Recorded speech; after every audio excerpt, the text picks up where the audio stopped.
say I can't afford it? Usually, it's a simple cash problem. The money just isn't there. The checking account is low, credit cards are maxed out. It's a statement about a limitation, a financial brick wall. When you're living paycheck to paycheck, affordability is a painful, straightforward calculation.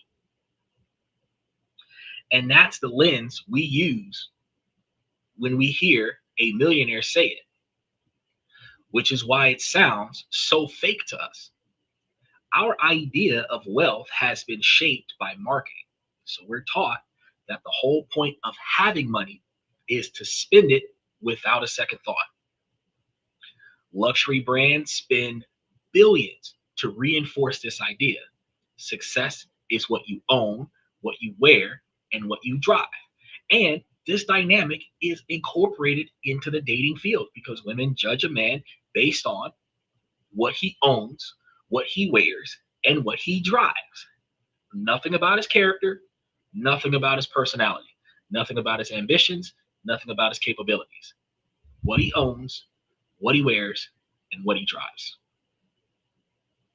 So when we hear someone who we know has millions say they can't afford a $100,000 car or a $20,000 watch, our first reaction is disbelief because it feels like a game. Are they trying to act relatable or hiding their money? Or are they just obsessively stingy? Some studies even show that seeing obvious wealth can make others envious. So some wealthy people downplay it just to keep things normal with friends. So if you were the kind of person that, you won the lottery, and let's say you won the lottery and you were not promoted on TV about winning that lottery. You didn't want things to change between you and your friends. You didn't want things to change between you and your family. And instead of calling everybody the night that you won and told them that you won, you secretly went, cashed in the ticket, got the money, invested it, put it in places where money made money for you. You kept going to work every day. You kept living in the same house that you were living in. You might fix your car now instead of letting it continue to clink on its last legs, but you don't do too much more lavishness than that. Nobody knows that you've won anything. Nobody knows that you have more than what they thought you had before. It prevents people from being jealous. It prevents people from guilt tripping you or manipulating you into giving away all of your wealth to them because they didn't get anything. Because when you get something, it's a tribal mentality that when the one person is successful, they're supposed to give all of their wealth to the community. But the community won't give one person any of their wealth. So the dynamic is skewed. So you could maintain a more stable environment by not flashing your wealth around. If you won the lottery, you called all your friends, you bagged about it, you posted it up on social media, you're buying expensive cars, you're buying expensive clothes, you got more chains than Mr. T, you bought you a brand new house, all of this stuff. Then when you go to your friend's house, oh man, I need some money. Remember that one time back in the day? Oh man, I need this. Remember this one time? And they're going to keep trying to bleed it out of you. Then when you don't have any more, they're going to assume that your money can go a lot further than what it went. And then when you go back to needing, oh man, he ain't shit. You know what I mean? Michael says it's easier not to tell your friends that you have money. It is easier not to tell your friends, not to tell your family, not to tell your romantic partner. When you start talking about finances, you're not talking about being a multimillionaire with somebody that's not a multimillionaire. When you're talking about finances, you're talking about what kind of bills we have, what kind of goals we're going to get to financially. I don't necessarily need to know your entire income. If you're going to tell me how much you're going to invest in the relationship financially, then I can tell where I'm going to invest that money so that we can make more money. You don't need to necessarily know that I've got $2 million on the back end. But if you're willing to put up 20 grand a year, I know what I can do with that 20 grand a year. Doesn't matter if you have $2 million on a back end. If you had $2 million on the back end and we were living a $50,000 real lifestyle under my income, and you're willing to slide 20 grand to the cause, I could still invest that 20 grand to the cause, and I can make us a millionaire on my side of the situation. What matters is what you're willing to contribute into the relationship if you're talking about finances to that magnitude, and how much of that are you going to be building towards later success, later retirement, stuff to that magnitude. But the real reason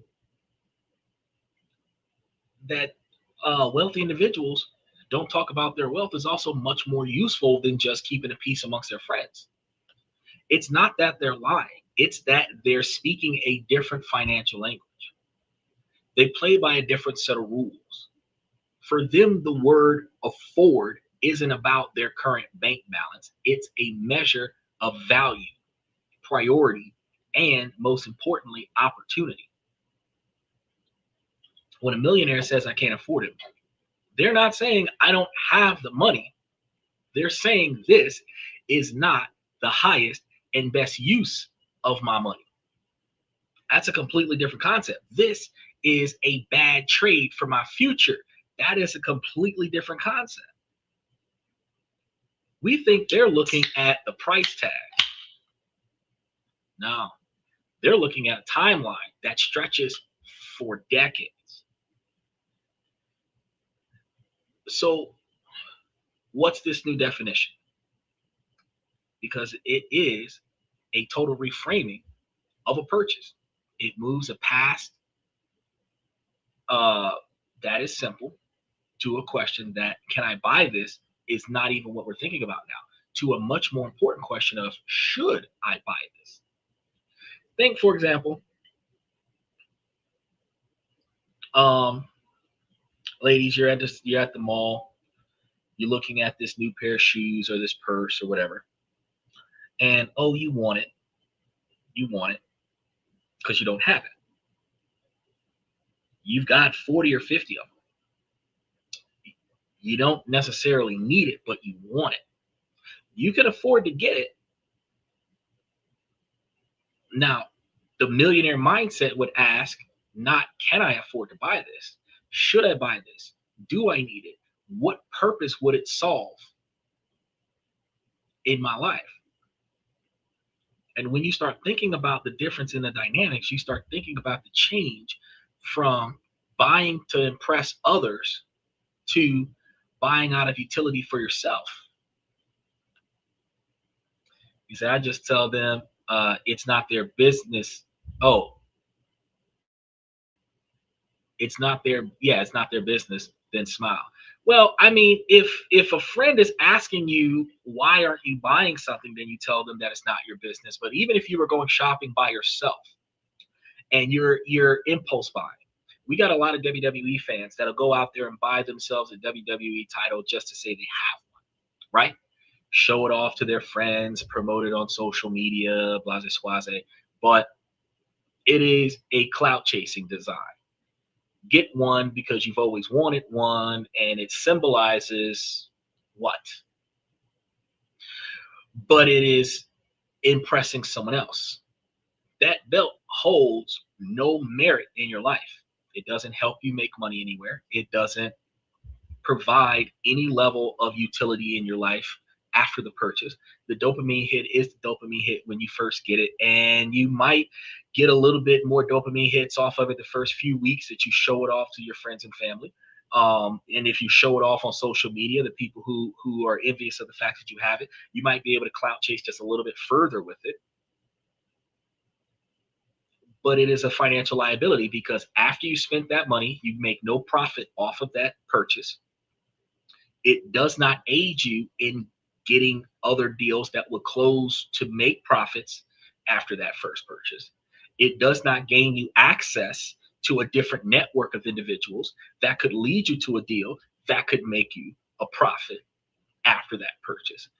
There's no benefit. It is purely self-gratifying in the moment. Now, when you think about the price of that $600 belt for clout, And then you think about $2,500 transmission that hasn't been done.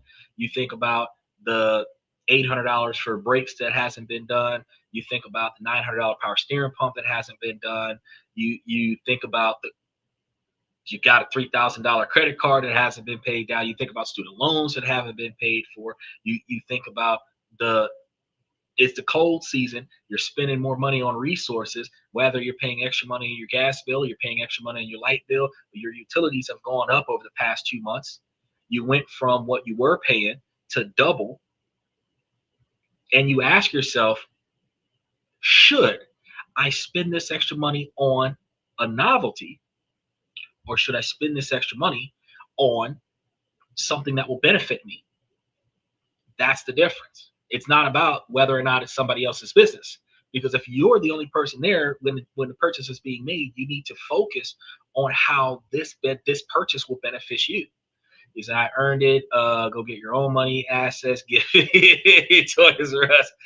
You know, I mean, when it comes down to other people, yeah, when you're talking to other people, thought you were asking how much money I have, money not shopping. Oh, it doesn't matter how much money you personally have. When you are making a purchase for yourself, it is how much money you should be spending on this purchase versus how much money you could be spending on benefiting yourself in the immediate or in the long term, which is three different things, matter of fact. So, I only own one car in my life. Okay, cool. And all other cars came from auctions. That doesn't change anything, because if you're in the process of buying a car from an auction, if you're only buying a car from the auction to sell it, that would potentially be an asset. That's an investment for an asset for a financial gain. But if you are buying a car to keep it because it looks cool and something you always wanted, you're not going to sell it. It's not an investment. It's a liability. It's a financial liability. It doesn't matter if you got it from an auction. It doesn't matter if you picked it up from, bought it off of Craigslist or Facebook, whatever. What matters is that you impulsively bought it as a liability. Now, if that vehicle is going to get you to and from work, if that vehicle is going to get you to and from the doctor, if that vehicle is going to serve a purpose, then purchasing it makes sense. If you're getting it because it was your childhood dream car, you're going to put it in the garage and never drive it, you just want to have it for the sake of having it, there's no utility in that. So you can own 30 cars, and if you're renting out 29 of them and you're making money off of them, they still have purpose. They still have utility. You can own one car and you only use it to go hang out with your friends, and it has no utility. Millionaires don't carry debt. That's wrong. Millionaires carry millions of dollars of debt. You assume that millionaires don't carry debt. But the truth of the matter is that millionaires carry millions of dollars of debt because on their tax return, in order for them to have $0 of taxable income, they would have to have millions of dollars of debt paid with the millions of dollars of money they earn. Take real estate, for example. You buy $1 million property, you rent it out. The $1 million of rent money that goes to you for that property goes towards that property's mortgage, because you're not going to buy the property cash up front. You're going to leverage the property. You're probably going to put $250,000 down towards the $1 million property, and the $750,000 left over is sitting on the mortgage. And then the $15,000 a month that you're going to get from the tenants, or $20,000 a month that you're going to get from the tenants, is written off on your taxes as paying for the mortgage. But out of that $1 million property, if you leverage that $1 million property for $1.1 million and you pocketed $100,000 off the mortgage, the tenants are paying $1.1 million off of that loan. You got $100,000. That's not a profit. That's not a realized profit on paper. Millionaires are keenly leveraging their debt against their wealth. They own nothing. It's not that they don't carry debt, they own nothing. And they control everything that they have access to. So there is a different understanding that they don't owe hundreds of thousands of dollars of credit card debt. They don't owe unpayable amounts of debt. But no, they carry a lot of debt. They just carry it well. Two different things: personal debt versus business debt. True. But even with personal debt versus business debt. If you offset all your personal expenses off onto the business, you still have debt that is leveraged off against your profits. Whether you're running an LLC, whether you're running a C corporation, you still have debt. Take, for example, a millionaire wants a new car. And he doesn't want the financial liability of the car. If he buys the car under the business as an asset for the business, he can utilize the car for whatever he's utilizing the car for, representing the business. However, the debt of that car comes out of the profits of that business, which comes out of the profits of his pocket, but he's not paying the uh, uh, cost of the asset, and he's not dealing with it sitting on his credit score 40 years for a leveraged vehicle that is depreciating in value. But I mean, if his business made an extra $100,000 this year, and he's going to have to pay that taxation on it, he could probably go and grab him a $40,000 SUV and now have a vehicle, which is a little bit different than just financing a car because he got a bonus on his W-2 job. It's a big difference there. You see, right, as a business debt, but even as a personal debt, an individual who starts out in real estate, personal guarantors will leverage their personal credit to establish the business and immediately pay off as quickly as possible that personal debt and leverage some of that debt towards future business debt. Establish the business credit and then utilize the business credit. But that doesn't change the fact that they're not carrying debt. They carry debt. They just carry it better than broke-minded people do. So you never carry personal debt, and that's good. But when you never carry personal debt, you're not carrying the same type of credit score that you would be carrying if you carried some debt. Installment plan, that's carrying a debt. Financing a car is carrying a debt. If you have a mortgage house, that's carrying a debt. You're not going to carry unnecessary debt like financing a toy for 6 years. You know, you're not going to carry unnecessary debt. These installment loans to make a purchase that's outside of your budget, but they're going to break it up into 6 monthly installments of $75 a month. That you're not going to make those kinds of debts. But if you mortgage a house, you carry the debt. If you paid your house off, but for the last 30 years you were making payments on that house, you were carrying a debt on your personal name. If you the one car you owned in your life, if that car was financed, you carried a debt. People carry debt. Some people carry it better than others. Everything does go under the LLC. It can go under a C corporation. It can go under your own name, but you just got to carry the debt correctly. Why a credit score when you just pay cash? Why a credit score? Because if you're wise about your money, you're not just paying cash for everything.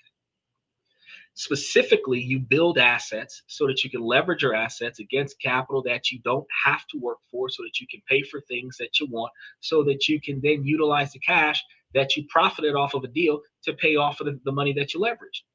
That way you're not paying taxes on the profits that you made. Paying cash. So that's another millionaire mindset method. Instead of paying cash for everything, because paying cash for everything, it doesn't make you more financially stable than anybody else. It limits you to the cash that you have in your pocket. It limits you to the cash that you have accessible to you. Being able to utilize your credit score, utilize your payment history, utilize the assets that you have to leverage $100, $200, $300, $500,000 to go and make a purchase, That is a purchase that will turn you a profit, and then those profits pay off that purchase that you made, that loan that you got, and pay yourself a little bit out of that as well. Instead of you taking money out of your pocket to make money, you took money from somebody else and used that to make money. You paid them back and kept the difference. That's the difference between paying cash and having a credit score. You see that a lot in real estate. I understand if you're poor. Well, even if you're in middle class, it could be the same. That having cash doesn't it doesn't necessarily make you any better off than the other person. Having cash is running a cash only life is going to limit you in your options. I understand you're old school being 71, but you're limiting yourself in your options because in all honesty, you have a lot more opportunities.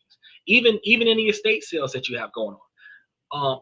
Look with the auctions that you have going on. There are certain loan companies that work exclusively with auctioneers, where they will front you capital for you to pick up cars off the auction. They will charge you a minimal fee of like $50, $60 a month for the duration of time that you have the car till you get rid of the car, pay them back on the loan, whatever the case may be. Now, you being a kind of person that frequently goes to the auction and picks up cars, you could contact a company like this. You can get set up. You could buy 5 or 7 cars on faith. You can sell those cars, pay the people back, keep the difference, and you can increase the quantity of cars that you buy in a shorter period of time, and then you'll be able to make more money off of the cars that you sell in a shorter period of time instead of being stuck to the profits from the last sale, only selling one car at a time. That's the difference between leveraging your assets, leveraging your credit, because your credit's going to be involved in that. Your credit is your payment history. It's a public record of your payment history. And then your ability to continue to make good payments. So if you don't have that skill set to manage your money outside of cash only, then you're limiting yourself. So, well, it's limited only by the card, but you have to pay it off monthly. No, you are not limited by the credit card. The credit utilization gives you the line of credit that you are capable of handling. And if it gives you the line of credit that you're able to handle, and you want to say get a higher credit limit, if you're good payments on this line of credit, you can qualify for a higher line of credit. If you're going to a lender for a substantial quantity of capital, they're looking at how well you're managing the quantity of credit that you have, plus the assets that you have access to. Then you're not walking in with just cash.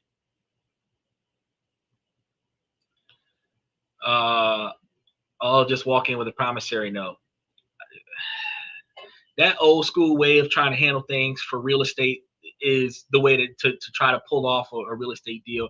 A promissory note might get you an initial installment fee where you have to start up a somewhat of a contract to hold the property until you can get the cash, but you still got to get the cash.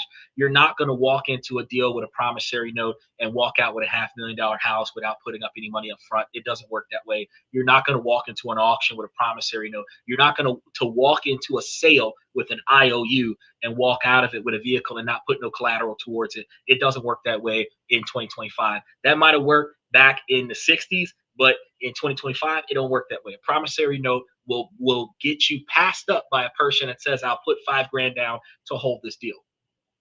Your promissory note will get pushed for somebody who will borrow money from a gator lender, which is a person who will do a transactional loan for you, and you'll borrow money from that guy to put $5,000 down in escrow to hold the property so that you can get somebody else to pick the property up off your hands for you, and the promissory note guy will get pushed aside. It doesn't. Promissory notes don't work the way you think they do. From the bank, there's my leverage, my assets. Okay, so from the bank, when you leverage your house, when you leverage your car, those assets. When you use the cash in your bank account as collateral towards the loan, that's a secured loan, but it's still a loan. It's not a promissory note, which still brings us back to you still got to have good credit, because if you got bad credit, they're not going to leverage it. They're not going to leverage it, you know? If they did leverage it, they might leverage it 2 to 1, where for every $100,000 you have, they'll only give you 50, and you're still going to have to be paying high premiums on it. The note is backed by the bank. The note's not going to be backed by the bank if you don't have enough money in the bank to cover the note. It's never going to be backed by the bank on faith. Nothing happens on faith. Your credit is going to be based off your payment history, which is why your credit is important. And your credit utilization is how much credit you have used versus your credit limits, your assets accessible. And this is one of the reasons, the difference between millionaire mindsets and broke mindsets, because broke mindsets are going to run off of, oh, I'll just live a cash only life and never hold any debt. Perfectly fine. You can do that. But you're limited to, yeah, you don't owe anybody anything, but you can't really go and get anything either, because you're going to have to get a title loan on your car. You're going to have to mortgage your house. You're going to have to, whatever money in your bank account, you're going to have to ask that bank for a secured loan in order for you to go and get whatever it is that you're going to get. And the first thing they're going to do is check your credit history, check your credit limits. If you're running 68% on your credit cards, they're not going to really give you too much of nothing without giving you high ass payments. They freeze the money in your account, only have to pay back at 3%. No, they don't freeze the money in your account and have you pay back at 3%. You're going to be paying standard rates. They're going to they're going to hold that money into an account during the duration of the loan, and you're going to be paying market rate for the loan for the duration of the loan. And if you don't pay back the loan, they're going to take all of the money, and they're still going to have you owe whatever the difference is plus interest. And it's not going to be 3%. Don't you be trying to lie to these people on the show, bro. Since they already have the money, don't be trying to lie to these people on the show, bro. I know what I'm telling you is true every day of the week. Good day, sir. How you doing, Red Void? Special shout out to Red Void. Special shout out to Romania. Slinking in here for, it's been a long time. Been a long, long time. I mean, yeah, Michael, what you're talking about might have been a thing back in the 60s. But here in 2026, last year in 2025, I was telling you guys what you guys needed to know right now on how to make yourselves more successful right now. So when you talk about how things used to be, the process doesn't work that way. It hasn't worked that way for the last 15 years. So for you to tell somebody that was born after the internet was created that that's how you ran things back in the day, Michael, that's not going to get somebody successful today. I'm doing all right, Red Boy. Today we're talking about the millionaire mindset, about restructuralizing how we address spending money versus saving money.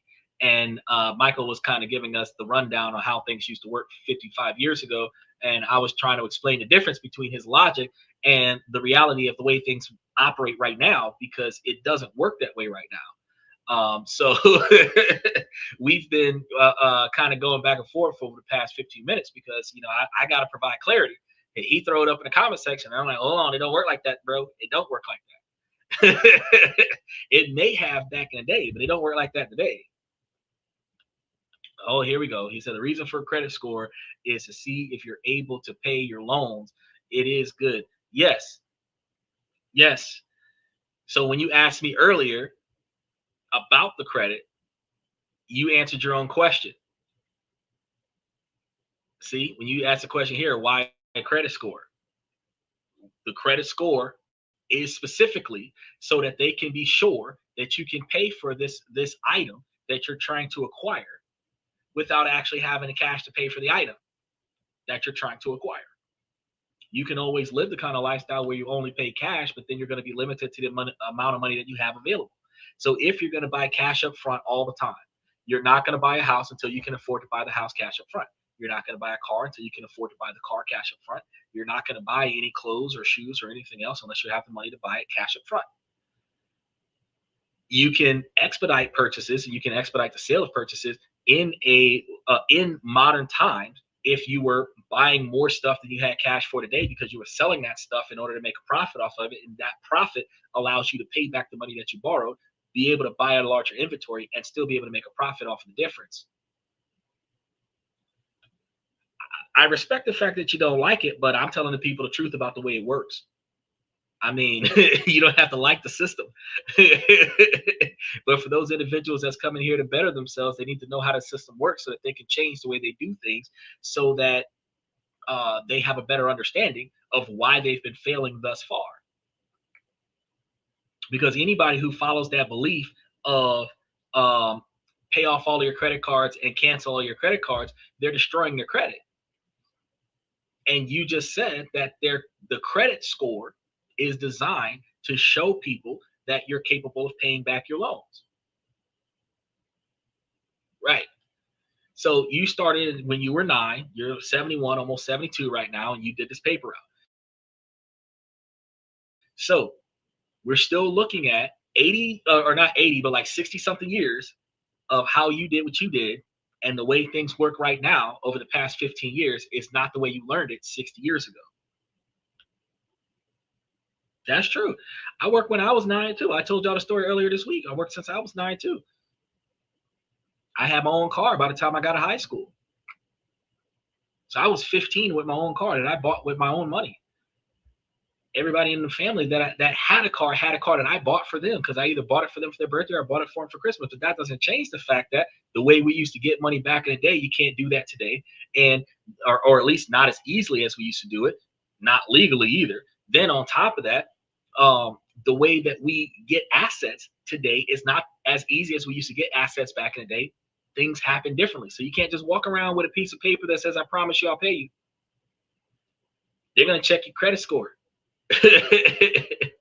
But it's still there for poor people. Well, it's still there for poor-minded people. It's not just there for poor people because you have to understand 77% of Americans are poor.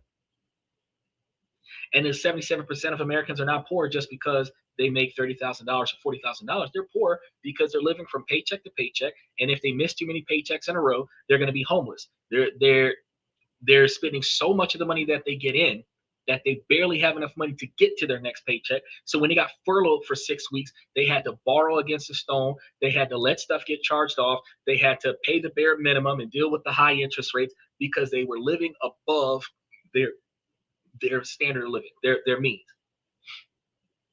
So it's not because they're poor because they don't make enough money. It's because they are poor because they're spending too much of the money that they make. The average American does not live at 30% of their income.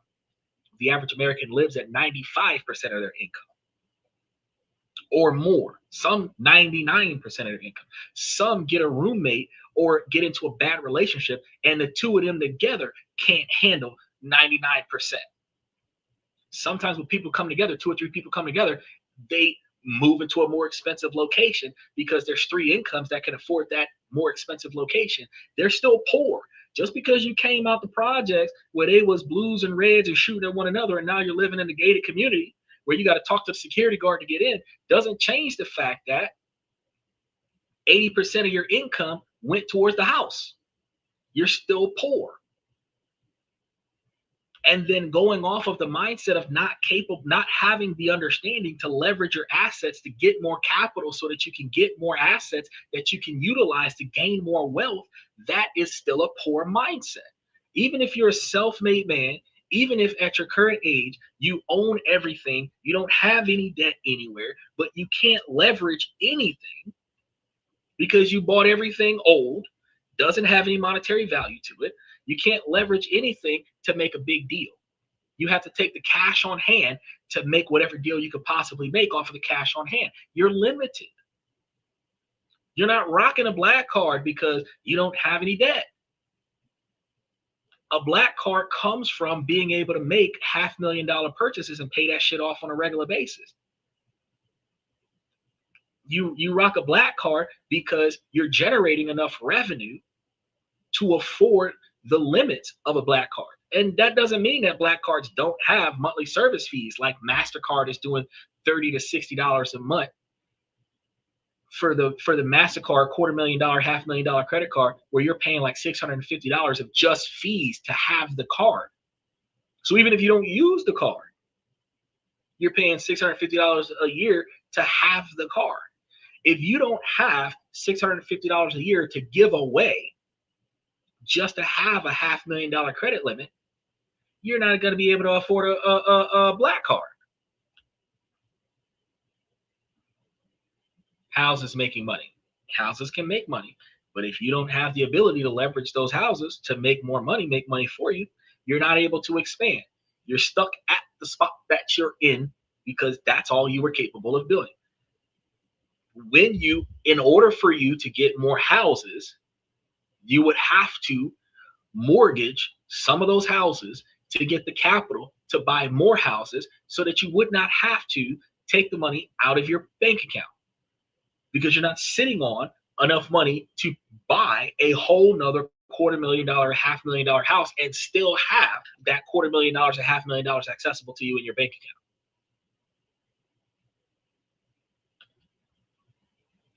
It takes time to acquire assets that you pay. Yes, it takes time to acquire capital.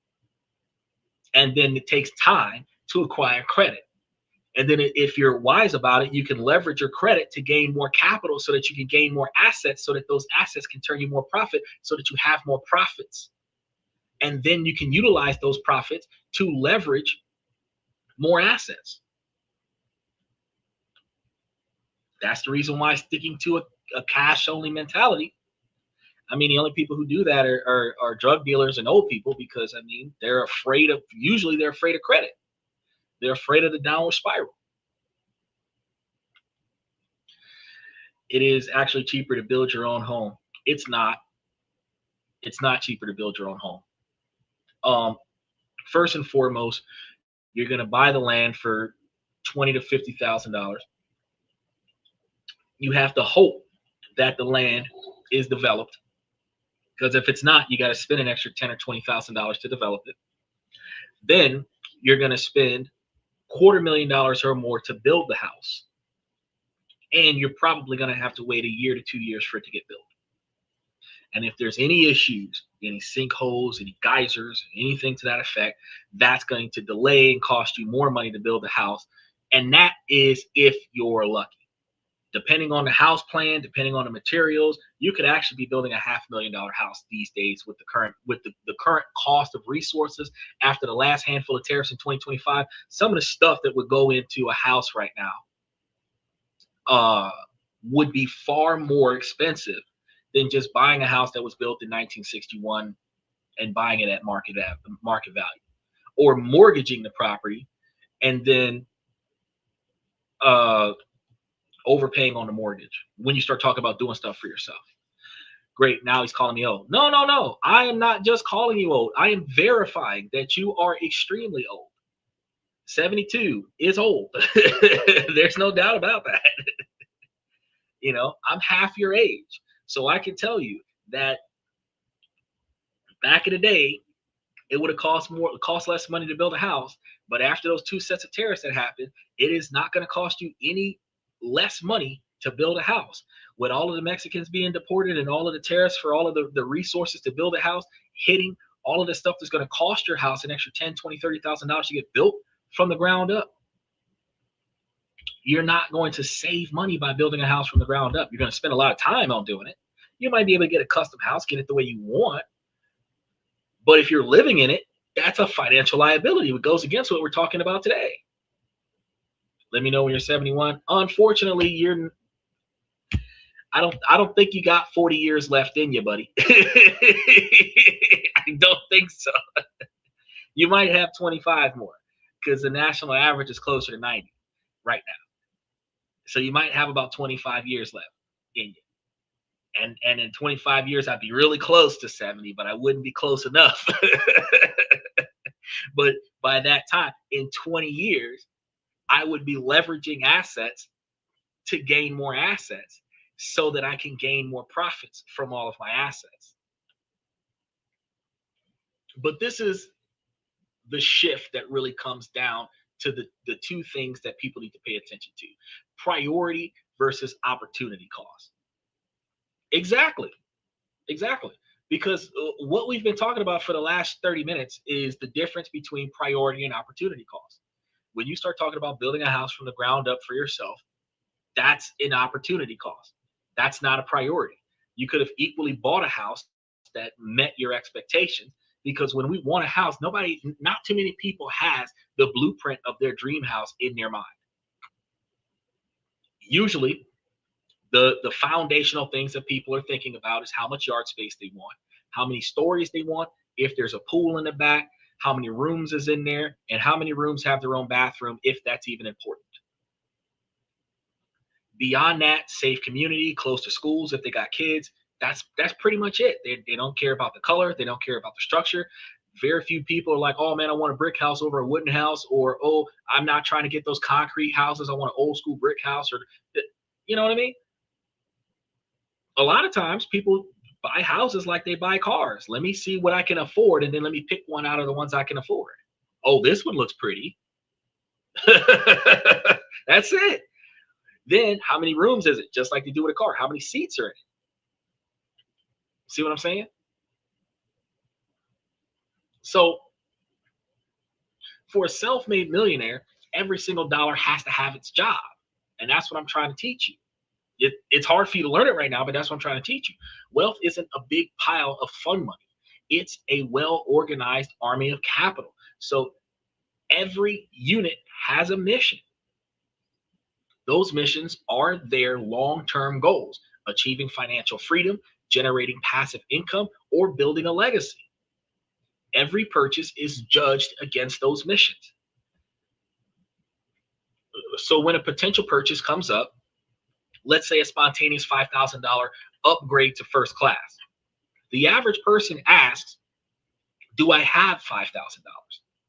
The millionaire asks, is a few $100s of extra leg room or a few hours of extra leg room the most important job for that $5,000?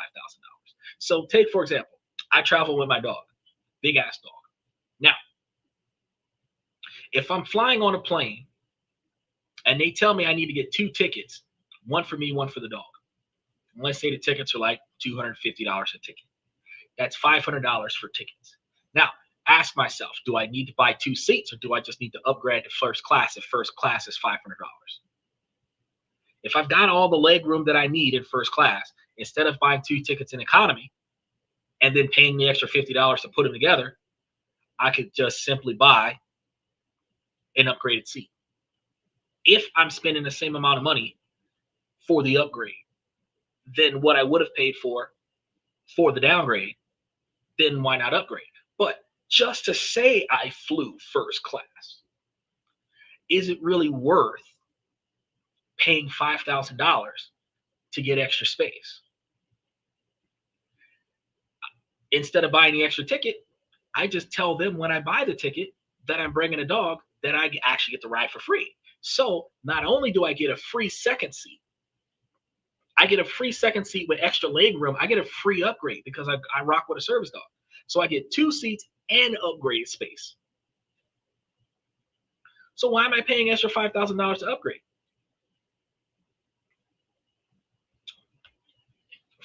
Not only does my dog fly first class, fly first class for free.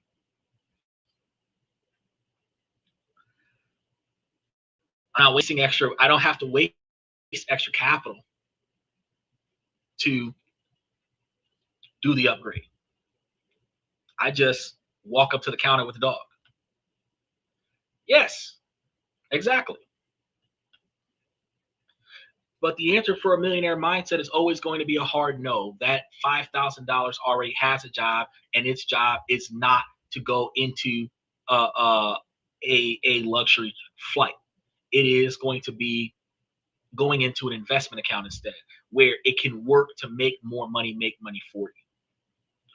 It's part of the pay yourself first system that we always talk about, where you chuck a large quantity of your income into an automatic investment before any bills get paid or any fund gets spent for any reason. Everyone has a service dog. No, everyone doesn't have a service dog. Everyone has a pet. Just file online. I mean, when it comes down to a service dog, which is completely unrelated to today's topic, the fact is that the difference between a actual dog with a purpose versus a pet being misrepresented as a dog with a purpose is how well it's trained. If you've got to drag it with you, come on, Fido. It's going one way, you're going the other. It's not following your instructions. Whether it's on a leash or not, it's not following your instructions. It's not showing obedience. If it's climbing all over everything, it's not showing obedience. If it moves when you move, if it sits when it's not moving, and if it you didn't even know it was there because it is under the seat, quiet, it's minding its own business, it's laying in a seat in your lap like nobody knew there was a dog there because the dog is almost invisible, it is so obedient. Those dogs are well trained, right? Now, whether or not you file online or not, because there's no legal requirements for registration for service dogs, but when you register an animal as a service dog, your core intent is that the dog is supposed to be utilized for a purpose. And if you register it online and then you go and get TSA recognized documents that shows that the animal is intended for a specific purpose without having to document those HIPAA protected purposes. The fact is that when they see the animal and they see the IDs, they know that the animal is not there for play, and they're going to treat it like it's there for work. And if the animal is well behaved, you're good to go. But everyone doesn't have a service dog. Everyone has a pet. People who have service dogs should have put training into those dogs. Those dogs have purposes. Now, individuals who are going to be spending that $5,000 on temporary comfort, that isn't just a purchase, it is pulling a valuable soldier off the front lines of their wealth building army. So these individuals are going to be the ones with the poor mindset that's like, oh yeah, I want to spend that extra money on luxury. And this is why the rich people say I can't afford it, because it's not that they can't afford it, they just can't afford to sabotage their financial plan for a short-term buzz. The 3, 4, 5 hour flight where they feel better about flying first class versus letting that $5,000 turn into $1,500 worth of return and flying coach or economy, right? That purchase doesn't fit their main priorities. So it is unaffordable from a strategic view, even if it's pocket change from a cash flow view. You know, it's a habit of intentional, purposeful spending. When you're building that habit of intentional and purposeful spending, you might go through the mall and look at a new outfit and think about the 30 outfits in your closet that still got tags on them that you've never worn and decide you can't afford this because there's no reason for you to buy this outfit when you have outfits you haven't bought or haven't worn yet. You buy an outfit for one event and one event only. You will never wear that outfit ever again in life. You don't need to waste money on that event unless that event is going to turn you a profit.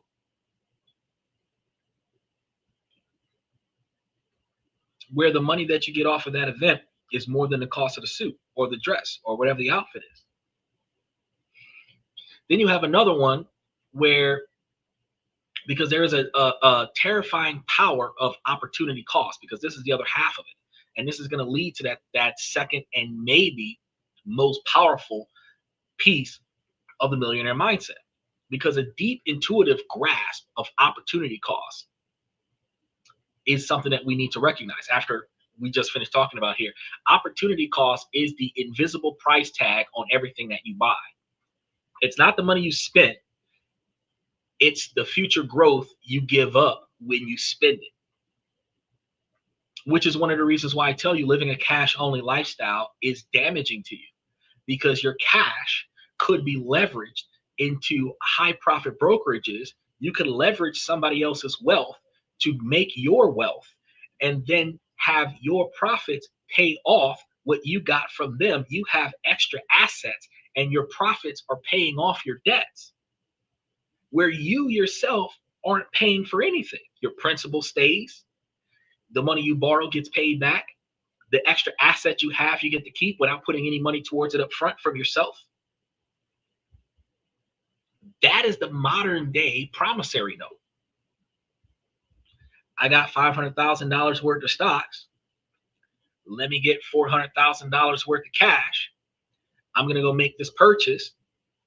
Let my stock option pay back that $400,000. That's your promissory note. If you don't get paid back, you get a $500,000. That's your promissory note.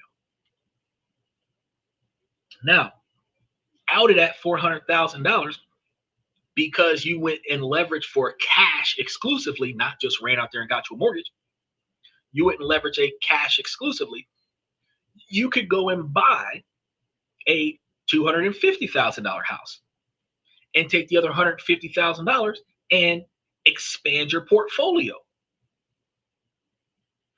And now you, instead of having a $150,000 or $500,000 portfolio that's leveraged at 400,000, you added an extra 150,000 to your portfolio, where now you have $650,000.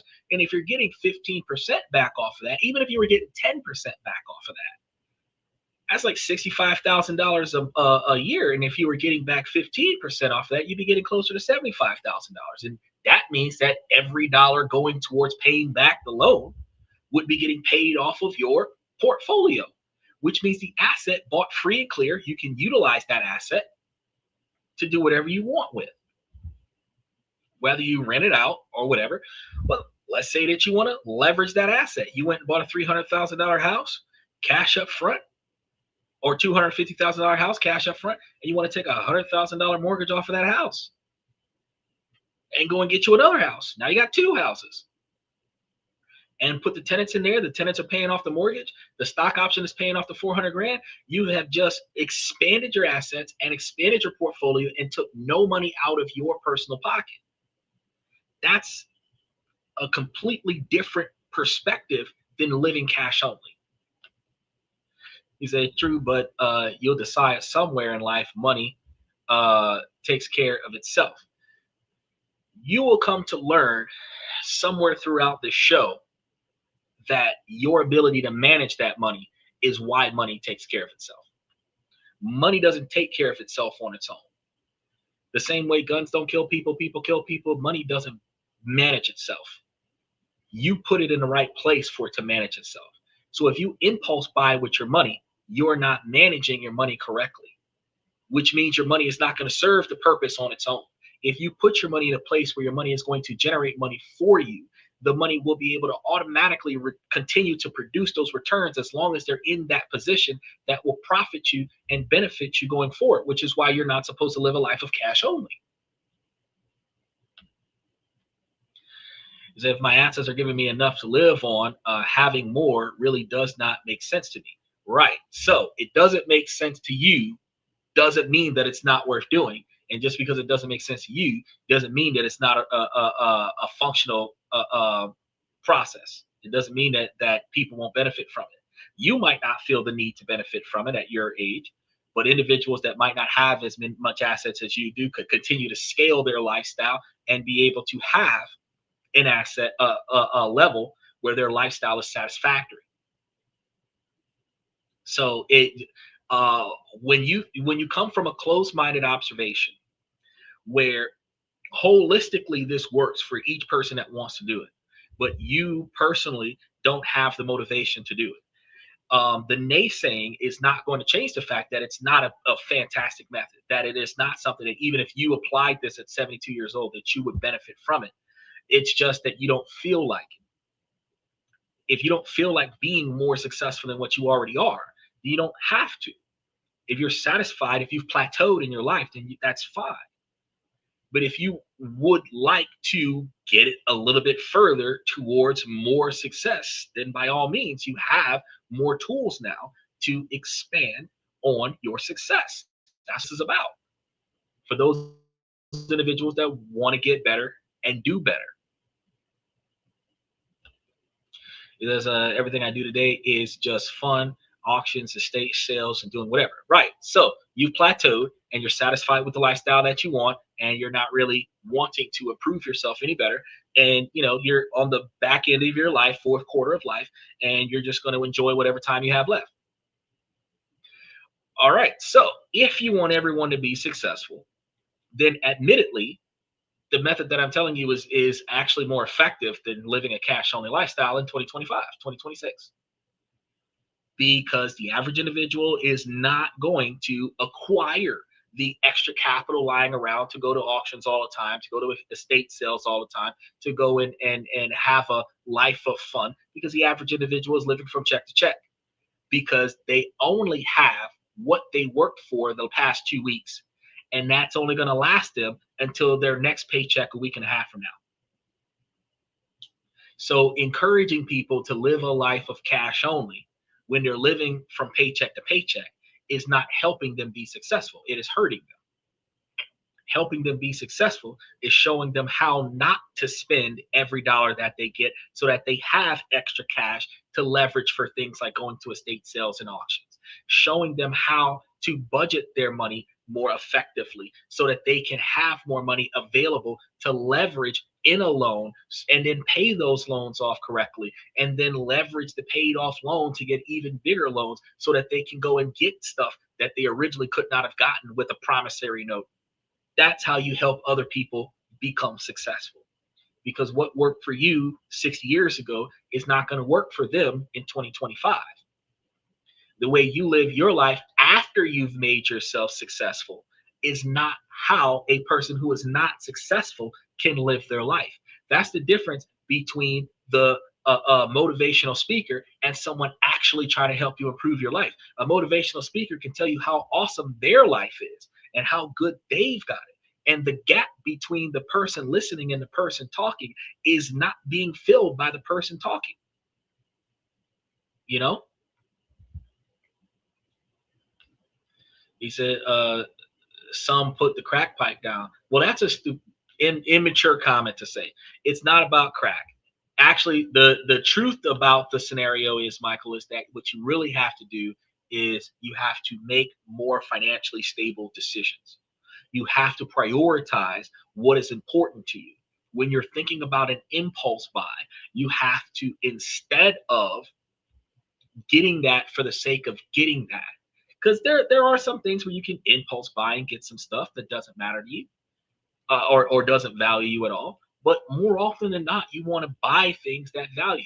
Take, for example, um, I got a few upgrades for the car. I got a solar panel and a backup battery. You think that's not an upgrade? No, car sets up for a long period of time. Battery usually dies. The battery dies so often I'd have to replace the battery. I got a kill switch for the car that turns the battery off so that the auxiliary power doesn't burn down the battery. But when the batteries are connected, they're connected to a solar panel. The car faces the sun, so that the sun keeps the batteries charged, which keeps the car functional, where I can just get in the car and drive the car whenever I want to. But the quantity of money I spent for that was like $50. Now, take a person that wants to soup up their car. Okay.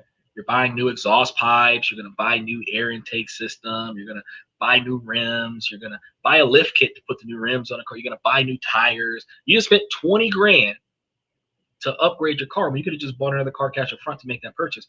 The difference between the two decisions was, my decision was a decision of utility. My car can be on standby for 3 months and I can always just get in it and turn the car and drive away. The other person's purchase was not a purchase of utility. It was an impulse buy, and they don't benefit from it at all, because while the car makes a lot more noise now, it burns a lot more gas now, it requires a lot more maintenance now. They have to put more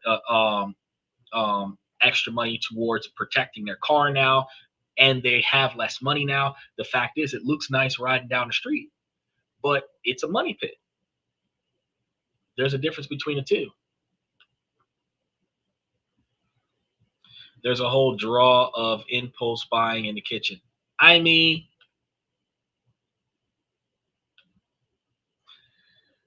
I love impulse buyers. I think you're just being difficult for no reason right now, Michael. The wealthy don't just see $100,000 luxury car when they're going out to buy a purchase. They are seeing the $1,000,000 that the $100,000 could have become if invested over a 30-year period with a decent market return. Okay. All of a sudden, that car does not cost $100,000. In your mind, it actually costs millions, because you're throwing away $100,000 that could have doubled in 10 to 20 years. And who in their right mind would pay $1 million for a car that loses value every single day? No one.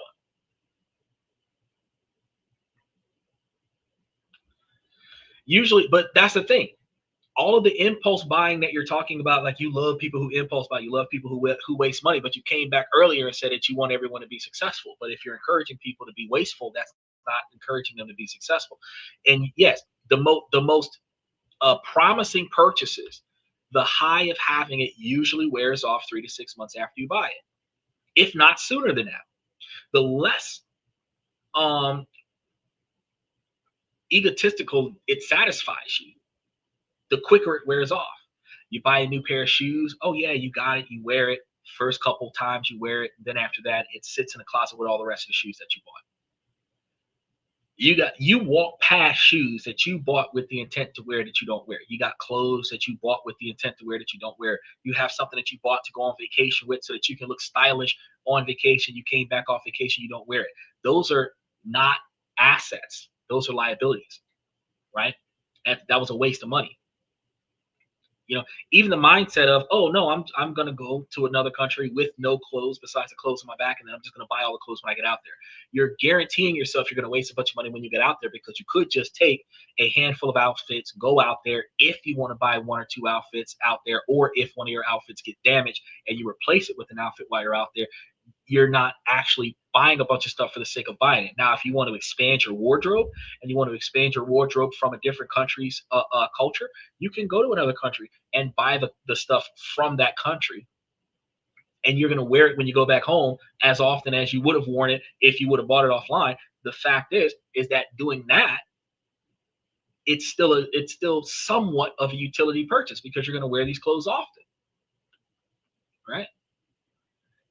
Right. But if you want people to be successful, then stop encouraging them to fail. And that's not an exaggeration. You know, I tell them to be more responsible, and then you say, well, I like it's easier just to be wasteful. Bro, like, I know you get a good laugh out of that, but let's be real. I'm here to help people succeed. I'm not here to sabotage their success. And those are the type of comments that lead people to believe that, I might be wrong about what I'm saying. And I'm clearly not wrong. I spend hours on end curating this information to make sure that they have all the facts, so that when they go back and double check what they see on this show, like, oh shit, that is actually a thing. No, most people don't grow out of their clothes. Actually, somewhere between 16 and 18 years of age, a lot of people stop growing. And outside of those people who get fatter because of poor health choices and thyroid conditions and lower metabolisms, outside of those people that get fatter in their lives, a lot of people don't really grow out of their clothes. Matter of fact, I still have clothes that I had when I was 17, 18 years old. I got clothes that when I was 22 years ago that I still have, that still fits. Oh no, I know I'm not wrong. But the contradictory statement would misguide the people that are reading the comments that I'm putting up on the screen, assuming that there's a conflict of interest. There isn't I like to debate the difference between opinions, but I also don't want to steer people in the wrong direction at the same time. There is many ways to success. That is true. And while I'm talking about a new way to success that not a lot of people have thought about before today's show, you know, coming out of the woodwork with a completely contradictory and unrealistic scenario, like, oh, do a promissory note. That doesn't help them become successful.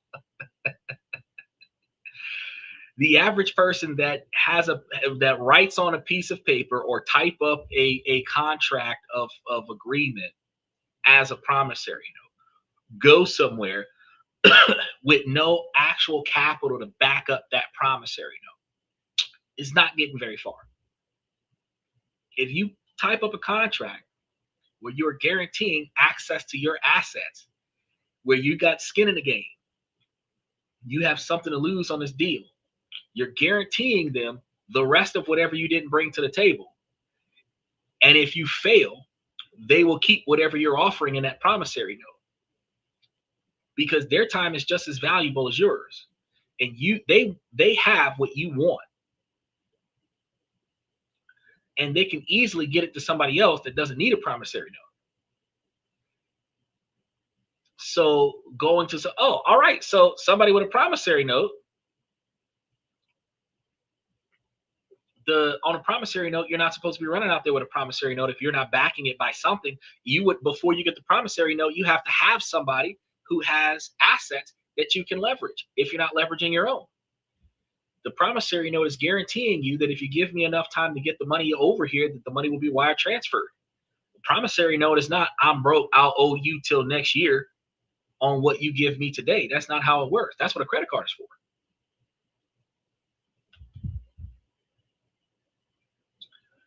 On the average person, got it.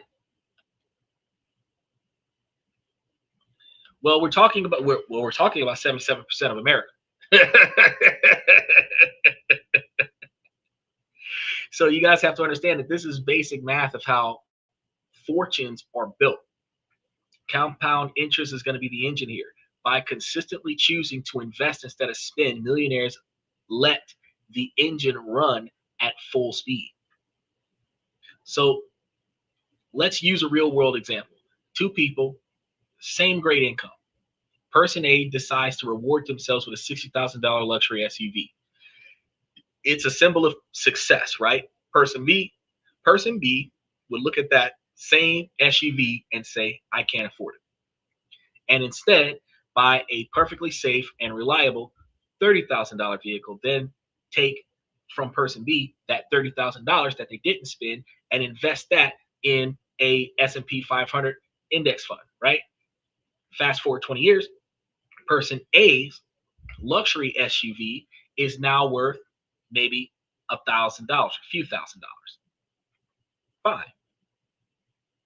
It's been a constant drain of money on insurance, premium gas, expensive repairs. Meanwhile, person B's $30,000 investment, assuming a historical average market return of around 10%, has grown to $200,000.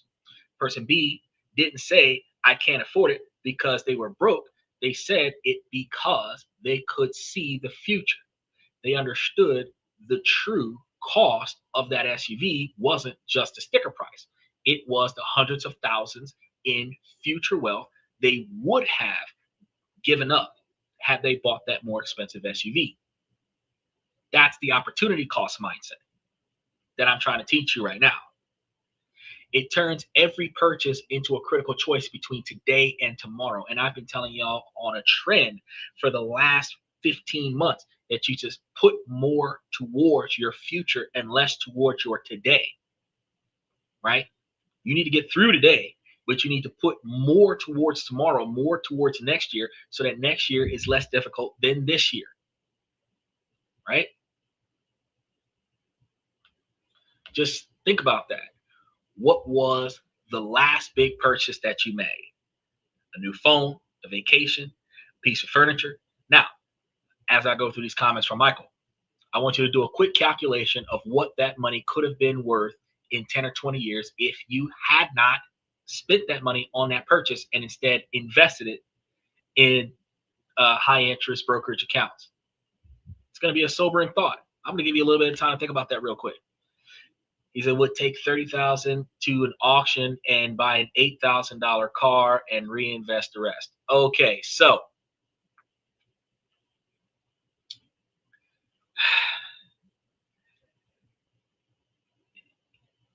I think you're missing the point, Michael. I think you're clearly missing the point. Instead of buying a $60,000 car for the face value of having a $60,000 luxury SUV, you buy a $30,000 vehicle that is reliable, that it has low maintenance or no maintenance over the largest majority of possession of the vehicle, where the vehicle will serve its purpose for you, and the other $30,000 you can invest. Yes, it is possible for you to take $8,000 or even $10,000 or $15,000 and go to an auction and go get you probably the same vehicle as a used vehicle or certified pre-owned vehicle that has very little damage to it, and pick up the same make and model for um, a cheaper price if you're lucky. What you're missing here is the opportunity. The opportunity is instead of living off of a cash only lifestyle, you're living off of a invest in your future lifestyle, because not always everybody has the accessibility to go to an auction and go and pick up a vehicle, because the auction, you have auctions that require auctions licenses, and then you do have some auctions that are just open to the general public.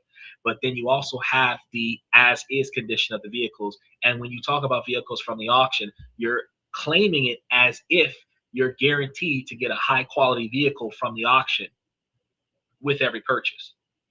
And that's not the case. Because even if you want to save money, it's not about just saving money, it is about a strategic purchase. If you're trying to buy a vehicle that does not require any maintenance on it for a long period of time, you're not necessarily running out there and going and buying a vehicle out of the auction. The same way you're not buying a brand new vehicle off the lot, you would probably buy a certified pre-owned vehicle that's got 3 to 10,000 miles on it, that has passed all of its inspection, that may come with a 125,000 mile warranty over the course of 5 or 7 years, where that vehicle, if you take good care of it, should be able to last you 20, 25 years. But that $30,000 car these days would be a Toyota Camry, a Honda Accord, something to that effect, Nissan Maxima, Nissan Altima, something like that, where that vehicle would last you 20, 25, 30 years, the same lifeline of one of those vehicles that's being sold in an auction. The only difference is the vehicle that you're buying in the auction is what's left over from somebody else's problems a lot of the time. You're going to say, "Oh, well, do your homework when you go." The average person does not have car knowledge. They're not going to know what they're looking for. They're not going to know which cars have damage on them. And when you're at the auction, you do not have unlimited time to inspect every single vehicle before they go up on the auctions list or before they go up on the showroom floor for bid. You have to have an idea of what you're willing to fix once you get it. And you have to have the capabilities to go out there and just get what you see. And then you still have to know when it is too much. My brand new vehicle broke down. I don't see the difference. Well, your auction vehicle doesn't run. I don't see the difference. You could have bought a car that is guaranteed to work for you or your money back, or you can go and take your risk in an auction. If you have no knowledge about cars, it makes more sense for you to buy something that you have a contractual guarantee that it is not going to fail on you, at least for the first 125,000 miles on it, as opposed to picking up something that isn't even guaranteed to drive off the lot. That would be the difference in what we're talking about here. The difference between buying a $60,000 brand new vehicle that does not have problems with it when you buy it versus buying a $30,000 brand new vehicle or seemingly certified pre-owned vehicle that does not have any problems with it when you buy it. The difference between the two is, why waste money on the brand when you can just buy for convenience? That new vehicle lost 1/3 of value driving off the lot. You're still losing. You're missing out on the point. Why would you buy a vehicle that's not running? Why would you go to an auction and get a car when you know nothing about cars and you're going to have to fix this car out of the auction? You're missing out on a point here. Let's steer away from cars, because you're not grasping the concept here. Say, for example, you need a new pair of shoes. You can go to the store and get you a $35 pair of shoes, or you can go to the store and get you a $350 pair of Jordans. The utility cost of getting you a pair of shoes is a $35. The opportunity cost is deciding that you're going to save $300 on not buying a pair of shoes just for the brand. And that's where you're missing the point. Instead of spending $60,000 on a expensive car for the brand versus buying a vehicle for utility, you can buy a vehicle for utility. Say, for example, if you're an Uber driver and you buy a Ford Fusion, or you buy one of the last generations of the Volt, which is a hybrid electric car, and you're going to utilize that to make you money. You get a car with no miles on it, because you don't have to pay for the so much of the maintenance so soon. That vehicle will turn you profits before you start having to spend money on the repairs, versus going to buy a car out of the auction where you might have to fix it before you can use it. Then, based on a lifeline of it, it might not even qualify for what you're trying to do with it. If you're getting a personal driver, yeah, go to the auction and get you a personal driver. You can get you a beater. You can get one with 2 different colored doors and missing hood, everything like that. But the fact is that when you start talking about the utility of what you're buying the vehicle for, not always is the auction is a good choice. You can pick up a truck from 1972 because nobody wants that vehicle. But if you're driving for Uber or for Lyft, your car has to be 2020 or newer. And now you're in a different dynamic. That's where you're missing the point.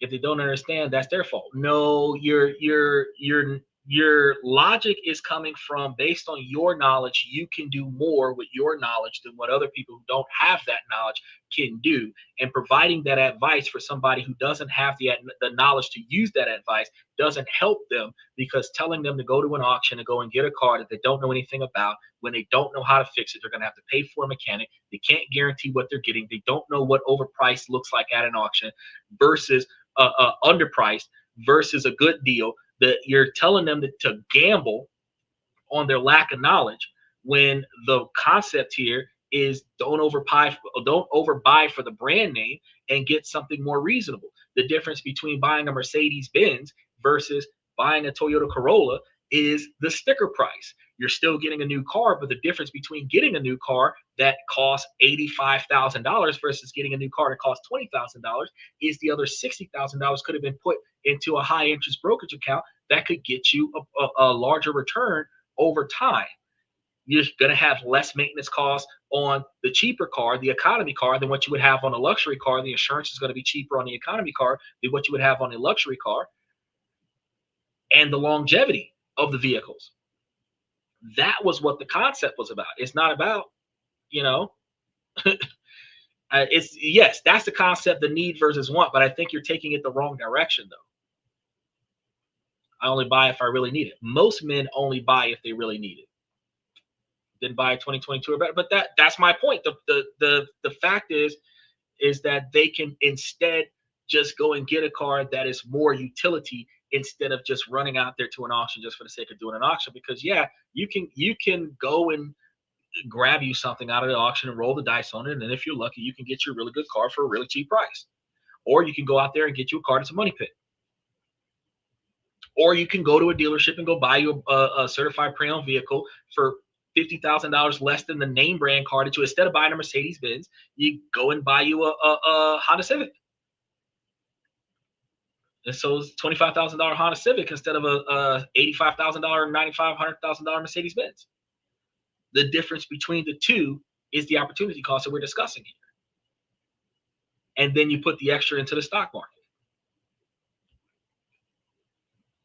So for those people who are understanding what's going on here and you're finding the mindset shift helpful, you guys do me a favor and hit that like button and make sure that you subscribe to the channel, because that tells the algorithm that this is viable content and it will really help the channel get to more people so that more people can learn from the details behind the concept, which is prioritize your future, make money responsibly, budget your money better things. Thank you. There it is. Toyota has cheaper repair costs compared to Honda. There you go. So out the gate, if you were looking at the difference between buying a Toyota versus buying a Honda, you might go and buy you a Toyota because it's cheaper to repair. The cars might be close together in price, but it makes more sense. No, oh, you can go to a dealership and still get a limit. No, if you go to a used car dealership, you can get a limit. But if you go to an actual dealership, you have a contract where the car must perform or your money back. You don't get that same contract from an auction.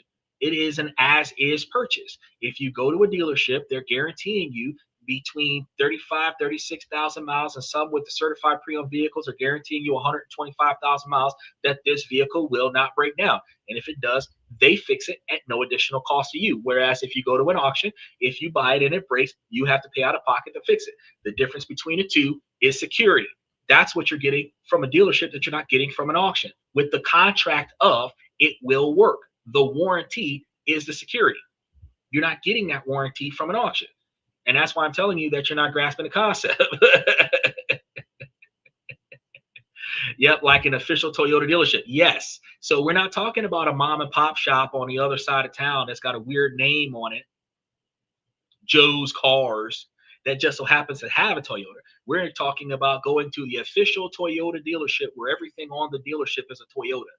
You go there, they're going to give you a warranty where they guarantee the car will run for you for an extended period of time. And during that period of time, if you maintenance it, preventative maintenance it, especially if you get a Toyota, you're going to have a car that's going to last you 25, 30 years. You get you a cheaper car, you can get a base model that might not cost $25,000. You can get you a base model that might cost you $10,000 or $15,000.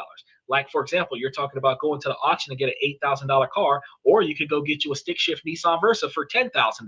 Brand new car, no miles on it, 36,000 mile warranty, 5 years, guaranteed that the car's not going to break on you.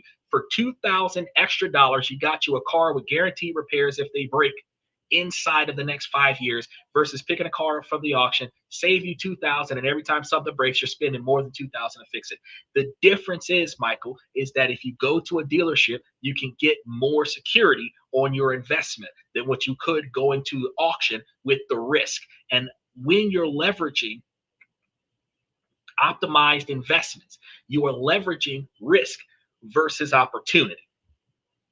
That's what I'm trying to teach you today, Michael, is leveraging risk versus opportunity. So you can always go and get you a car out at auction. You can go to the police auction and go get you a car. You can go wherever you want to go and get you a car. But the risk is the condition of the car you have no knowledge of before you go there. And not all the time can you get all the knowledge of all the cars on the list. You get the knowledge of the one that you want, and if you can afford it, you get it. But if you can't afford it, you go to the next car, and the next car you might not have knowledge of. But when you go to the dealership, you get all the knowledge of all the cars on a dealership lot, because every make and model on the lot should be somewhat the same outside of the ones that have been test driven. And they're giving you a guarantee that if it breaks, they will fix it. I actually had a vehicle. I had a 2020 Dodge Ram 1500. Bought it off the lot, gave me 125,000 mile warranty on it. I put 55,000 miles on it. The engine blew. They fixed the engine for free. They put new tires on it for free.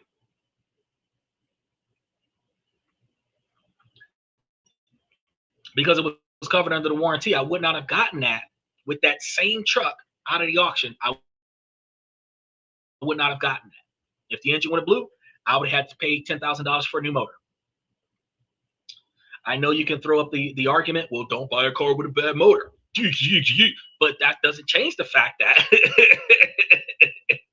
the security of the 125,000 mile warranty, where when you're going to the dealership, you're not going to the dealership to impulse buy. You're going to the dealership to negotiate the deal.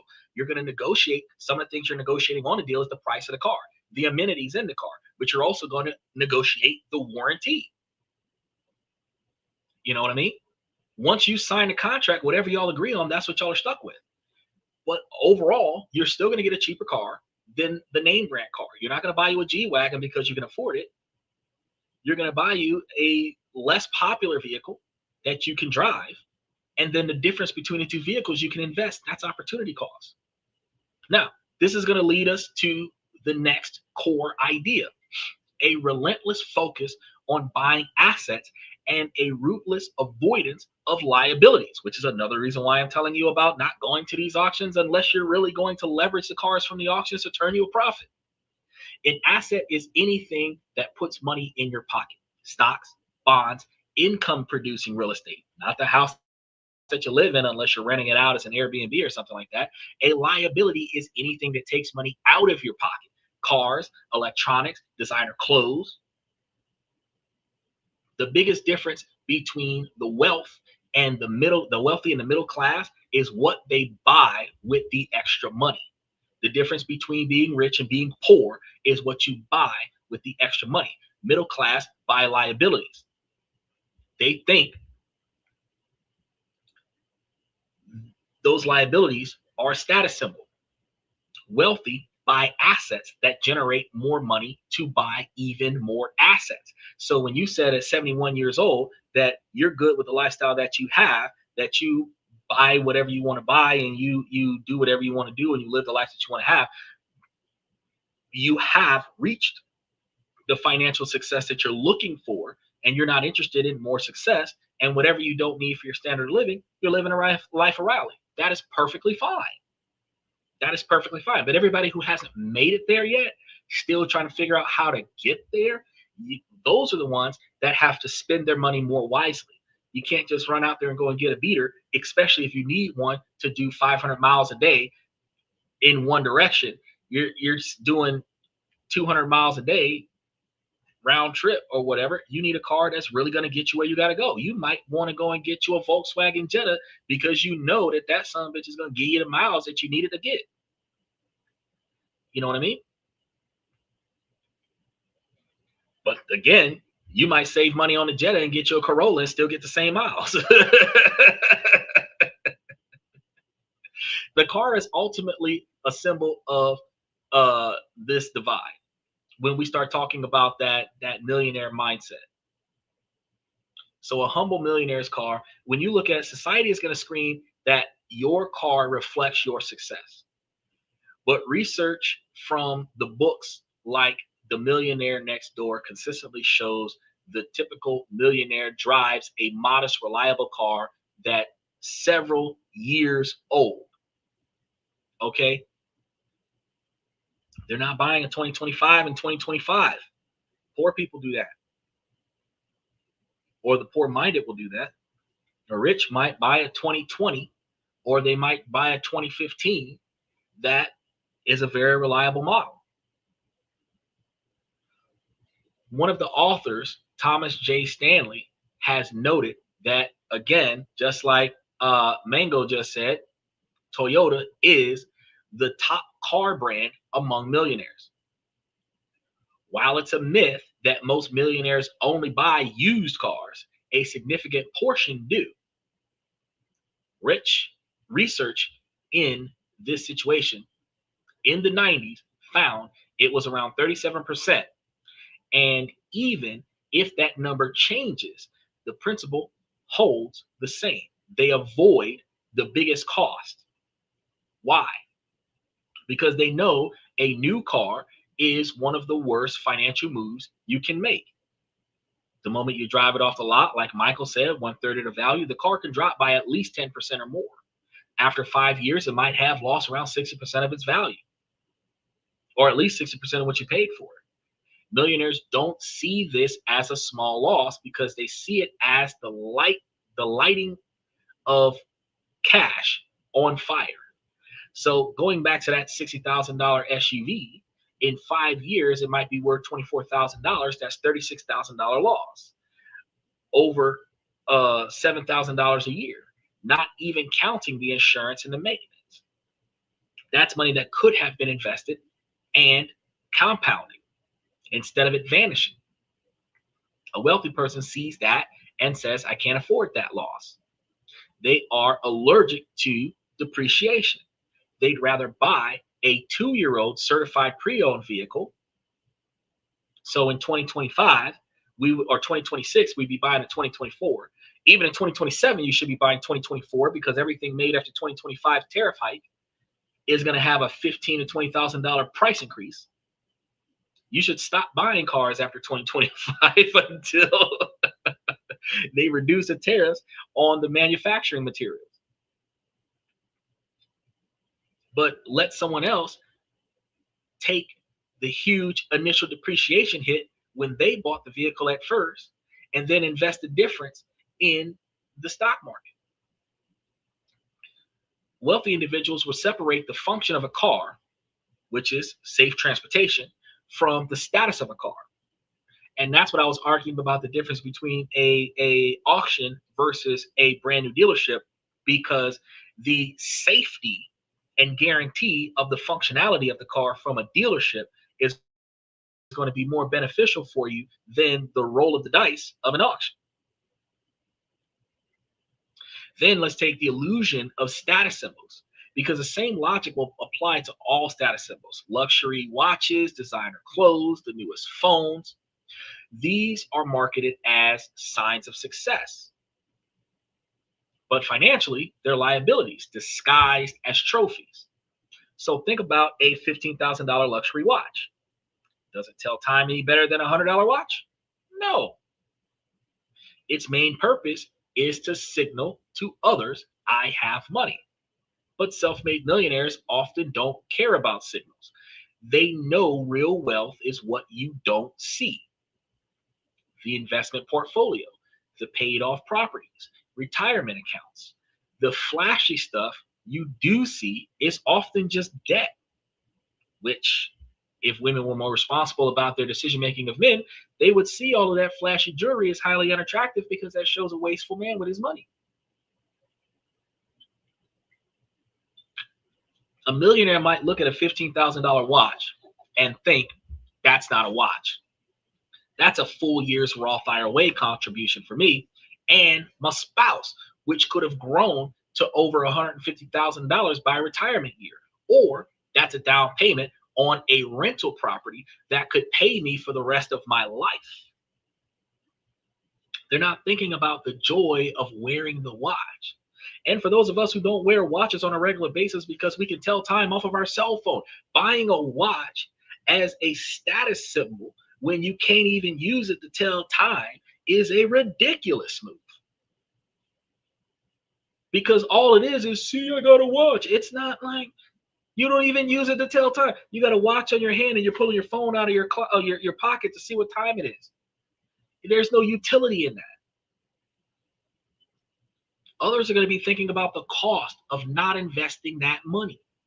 The watch isn't unaffordable because their bank is empty. It's unaffordable because it fails the opportunity cost test so badly. And it is a bad trade. And wealthy people hate bad trades. Doesn't mean that wealthy people don't buy expensive watches. They do. But when they buy that expensive watch has a level of utility to it. A $5,000 watch or a $10,000, like you can get a $1,500 Hamilton watch, the same ones that they were wearing in Men in Black. It's still a status symbol. Fantastic watch, dating all the way back to 67, maybe further than that. Got a little bit of history to it. It's still a status symbol, but that watch could potentially get you into a conversation with an individual that is familiar with the manufacturer. That watch could get you into a deal with somebody who's a big fan of the Men in Black movie and is trying to close a deal. That watch could get you into an event that could turn you a profit. Only in those scenarios is when you're buying the money on the watch is actually benefiting you financially.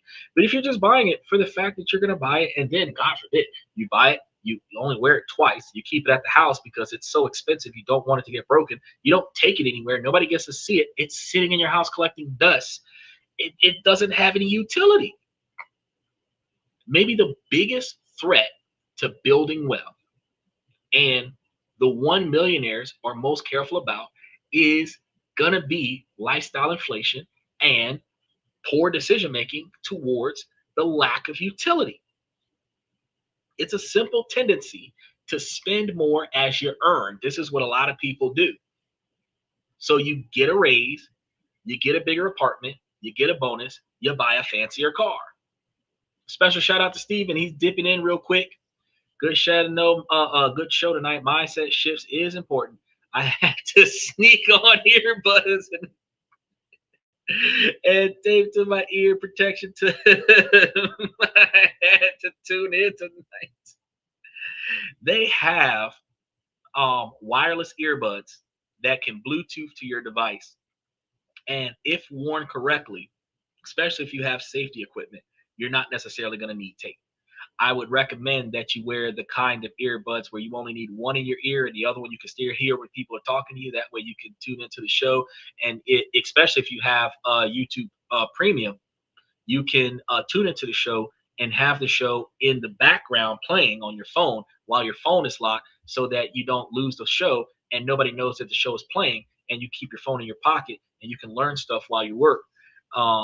Even though you can't jump in and comment on a regular basis, you can at least listen to what's going on. But also remember this, Stephen, the show is on live, is on replay. So while a lot of times you don't have the capabilities of watching the show while it's live, you can always watch the replay after you get off from work. So I strongly encourage, since you've already subscribed to the channel, to when you get off from work or in the morning before you go to work, or when you're hanging out at the house before you put on the game or whatever, or get on your fight night or whatever, instead of risking losing your job to listen to the podcast, just watch the show when you get off. Play the show on the car ride home or something like that. I love for you to come every day if you can, but I would prefer for you not to lose your job because you're listening to the podcast, when this podcast sole design is to help you become a better you. The information is always going to be here. So while I love for you to chime in, and I know you want to chime in and talk to me, and I definitely encourage you to do so without risking your job, it is a more fiscally responsible thing for you to do to watch the show on a replay than to get caught by the new manager listening to the show while you're at work. Because then you could potentially lose your job, and that's counterproductive. And that's not what this podcast is about. We're not about counterproductiveness. We want to make sure that you're successful going forward. But whenever you do tune in, I really appreciate you tuning in. And special shout out to okay, as long as you can hear your boss when your boss is talking to you, that's good. Are you an 80s baby like me who was born in 81? Yes, 83. So you see where my logic is coming from, right? Phone is in the pocket. All right, young man. As long as you're not jeopardizing your career to listen to what we got going on, by all means, hang out. But if your job is on the line, I recommend that you just watch it when you go home. Watch it after you clock out. You know what I mean? If they give you an hour break, watch it during your break, or at least a part of it, because it's a 2-hour show already. And we're halfway through. We're about 36 out of 56 pages, so we got about 20 pages left, which those 20 pages might be another 30 minutes worth of talk. But that's one of the things, Mango. So you're 82, 42, I'm 41, and we went through the school of hard knocks. We're half the age of Michael. The way things used to work with Michael doesn't work for us these days. I'm telling people ways to make changes and make improvements so that we can start right now working on our 20-year plan. If you wasn't starting on your 20-year plan last year, because in our 40s, if we design our 20-year plan now and start putting money towards our 20-year plan now, we will find ourselves in 10, 20, 30 years with more than enough to stop. Hopefully, if we do this right, by the time we're 61, 62 years old, we will have more than enough money to quit our job, not have to work for anybody, and have enough money to pay for our standard of living for the next 30 years. Whether we start up a family or not over the next 40 years. I put up 2 shows last week that shows you guys how to invest your money. If you get into a relationship, live on one income, invest the other. And it doesn't matter how much y'all make. If you live on one income and invest the other, in 10 years, you have enough money to cover your standard of living. And in 20 years, you have double the money to cover your standard of living because you are investing aggressively with the extra income. So at 40, 41 years old, we can start getting our ducks in a row, find a person that has the mentality to want to do the same, and then we come together as a group and we become millionaires. And then we can travel the world. At 65, 70 years old, we can travel the world. We have our standard of living paid for in America, and our kids are covered, and we have generational wealth built, trust set up, and all this other stuff. But we no longer struggle. So the last 25, 30 years of our life will be piece of cake, where we spend more time in the future enjoying life than what we spent over the last 30 years working for somebody else. That's what I try to tell everybody, give everybody information for on a daily, weekly, monthly basis, is so that I'm trying to build you guys up both personally and professionally to retire, to quit, to end up in the lifestyle that Michael already has, so that we can live the same way he's living, where we enjoy everything in life. We can spend money on whatever we want to spend, wasteful spending, whatever, and we're good now. But until we get there, we've got to change the way we make decisions. He said, yeah, we are smart and wise enough to ensure a great future. But we made a bunch of mistakes along the way. And that's why we've learned so much. Special shout out to Nicole from Detroit, Michigan. And that's one of the things that we have learned through our adult life over the past, 10, 20 years of making mistakes. We've learned a lot of those mistakes we should not have made, but not all of us know another way to go to get better. And that's why I'm giving you guys more information on how to get better. So on the surface, some of the decisions that people are making is going to seem fine, but you're just enjoying rewarding yourself for hard work when you're taking your money and you're going to buy assets like watches and jewelry and all of this other stuff that does not benefit your immediate.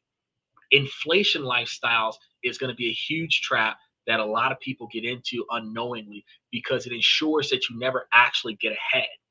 Your savings rates stay the same even as your income goes up. You end up running on a hamster wheel, moving faster and faster, just keeping up with more expensive lifestyles, but never actually getting closer to financial freedom. So when I was talking to you guys a couple of weeks ago about how instead of getting a raise or getting into a romantic relationship where you bring in a second income into your household and then upgrading to a bigger place, you could instead stay where you were and live under the regular lifestyle that you had, and then take the difference and invest that instead of upgrading, so that in 10 or 20 years, when you do upgrade, instead of you taking all of your savings and putting it towards the upgrade, you can simply just transition to something else. And that's something that people don't pay attention to. You could have transitioned to something else, right? And buying it cash up front, a lot easier for you than the financing. Trying to help you guys get closer to financial freedom. But this is exactly why so many people with six-figure incomes still live paycheck to paycheck, which still makes you poor. Even if you're making $250,000 a year and you're spending 245,000 of it on bills, you're broke.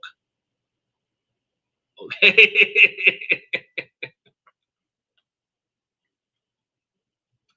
The hamster wheel is no good. You can invest in the S&P 500. That's the easiest one to get to. You can also grab some of these.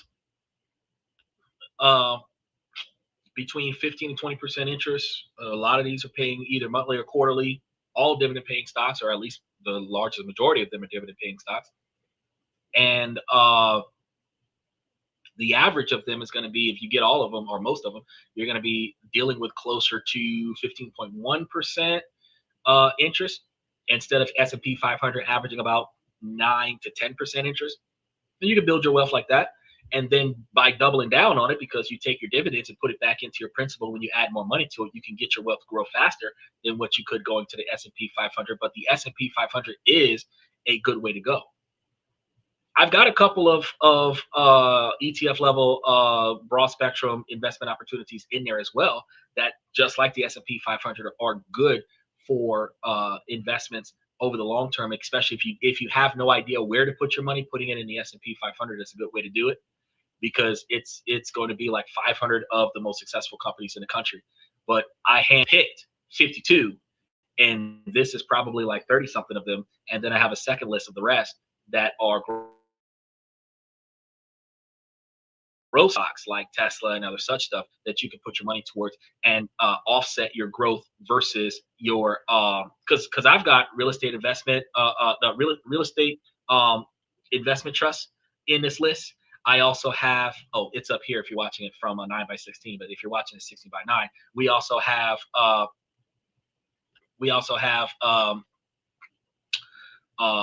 brokerage accounts. We've got in this list, we have Shell, Chevron, and Exxon. And since Exxon and Chevron are part of the Venezuela takeover, you could grab that. Oracle is part of the TikTok deal. You could grab that. We've got a lot of them in here that are like really making changes in modern today society that I grabbed like 8 months ago. And I was like, these are good stocks to grab based on what's going on. And then stuff happened, and they're like, if you still have this stock, you're about to get good.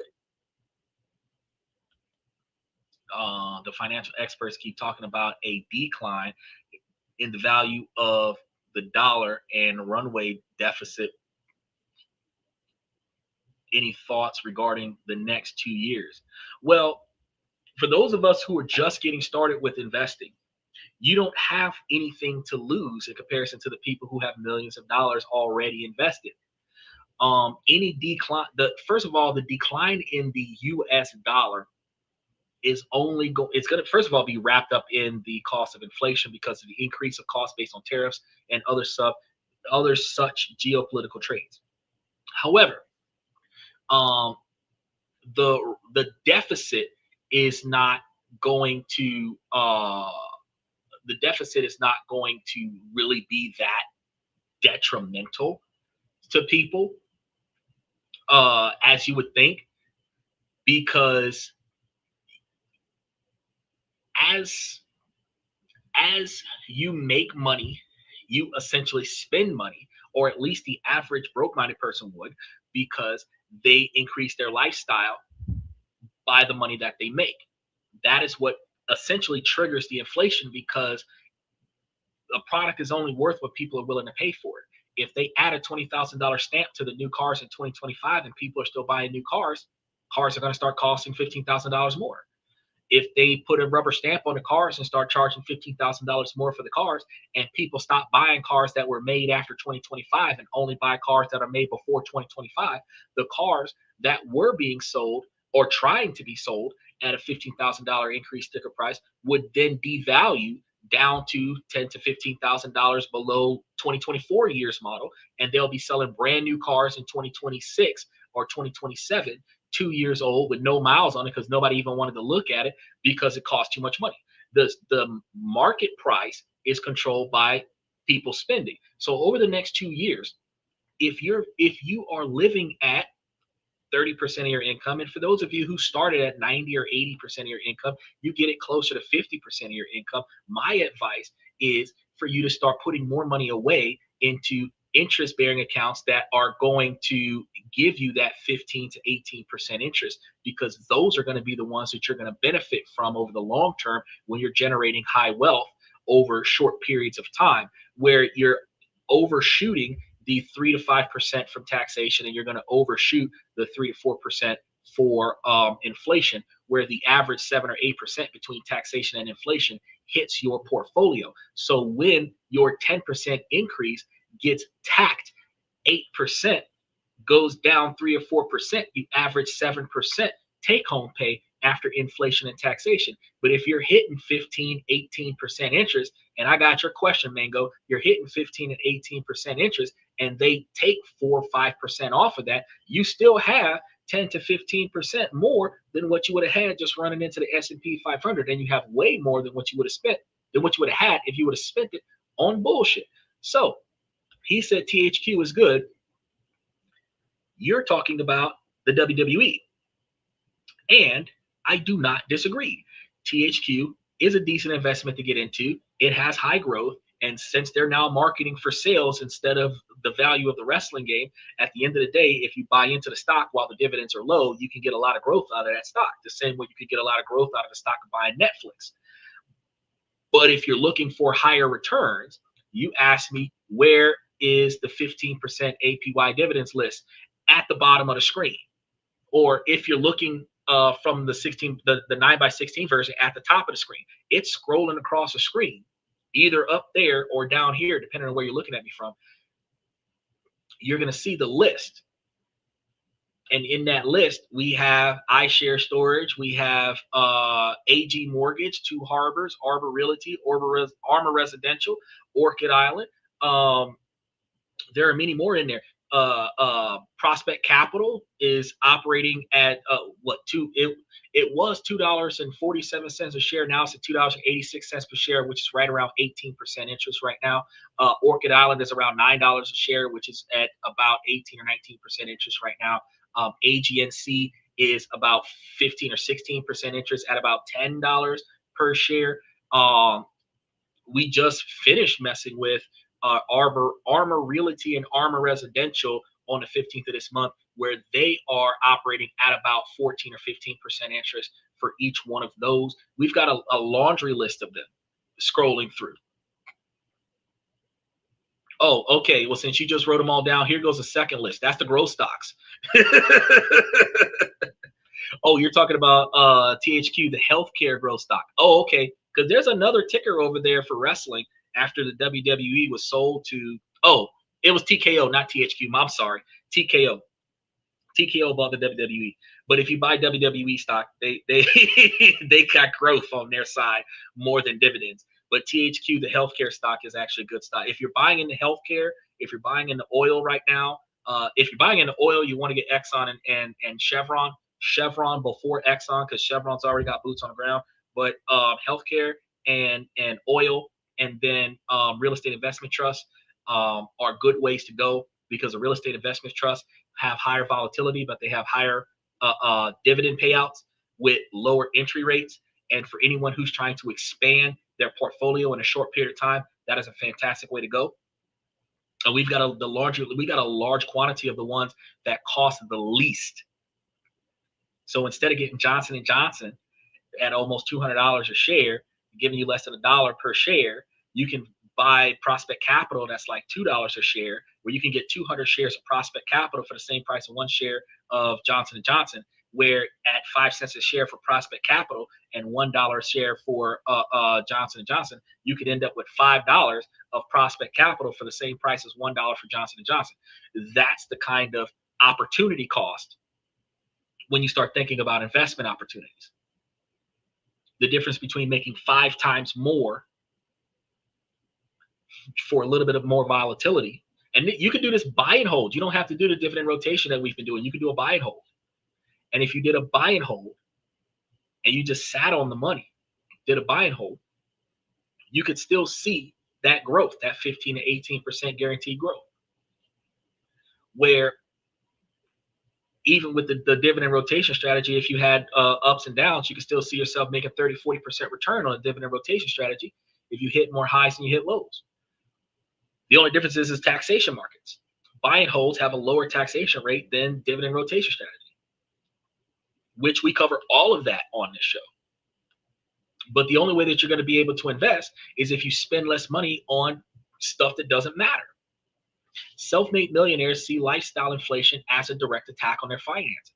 They know the best time to build wealth isn't when you're struggling, but right after you get an income boost. So when you're living from paycheck to paycheck and you don't have enough money to get your bills paid on time, that's not really the opportunity to go and invest. You want to shave down your budget and spend less money on unnecessary stuff and get you a little bit more blanket.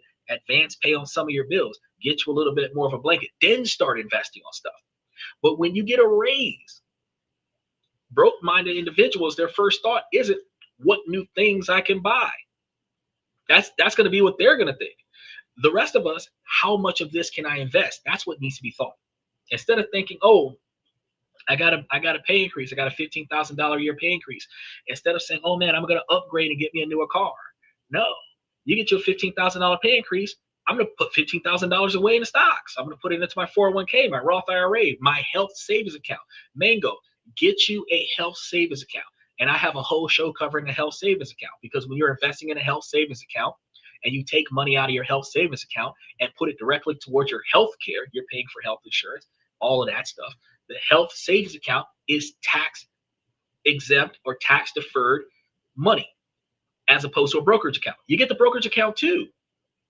But if the brokerage account is paying into the health savings account and the health savings account is paying for your health care, instead of you paying out of pocket for your health care, you could pay out of your health savings account for your health care and take the money out of your pocket and put it onto your stock option and get tax deductions or tax deferment on money that went towards your health savings account. Now less money going to Uncle Sam, more money going towards you.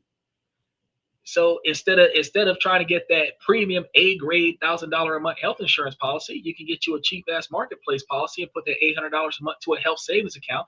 Then when you're 60, 70 years old, you have a $500,000 health savings account. Special shout out to Dylan. Then when you get that health savings account when you're 67 years old, you could take money out of the health savings account and pay for all your health care, pay for your doctor visits and everything to that effect, and not have to worry about taxation on pulling that money out. Then the best part is that you have your brokerage account paying for your standard of living, your health savings account paying for your health care. You don't need for nothing.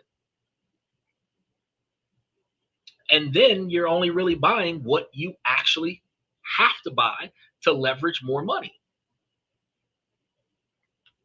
So a common rule of thumb that you guys need to note is to save and invest at least 50% of every raise that you get, at least. So if you get a $10,000 raise, you don't see it as an extra $833 a month. You see it as an extra $416 a month to turbocharge your investment account, while still giving yourself a modest lifestyle bump with the other half, where you're going to fix cars that you couldn't afford to fix before, make higher payments on the car that you were financing, make higher payments on the mortgage that you were financing. You're not trying to upgrade to more expensive stuff. You're trying to put more effort towards paying down debt with the raise and investing the rest. By keeping a lifestyle relatively stable, you widen the gap between what you earn and what you spend. And that gap is the raw material for building the wealth. Then you understand the psychology of the trap. The new normal is a new higher standard of expense. So once you're used to this first class lifestyle, economy feels like a drag down. But these little luxuries quickly become necessities because you get used to the more expensive lifestyle. A lot of ladies experience the same experience because when you're used to guys wasting money on you your whole life, you get used to that type of lifestyle and it becomes an expectation. It becomes a necessity. When you stop living that life, you feel like that's a downgrade. It actually makes it harder for you to settle down because the people who are wasting money on you for entertainment are not going to spend that kind of money on you when y'all get married, when y'all settle down. This is going to create a high cost life that is hard to escape.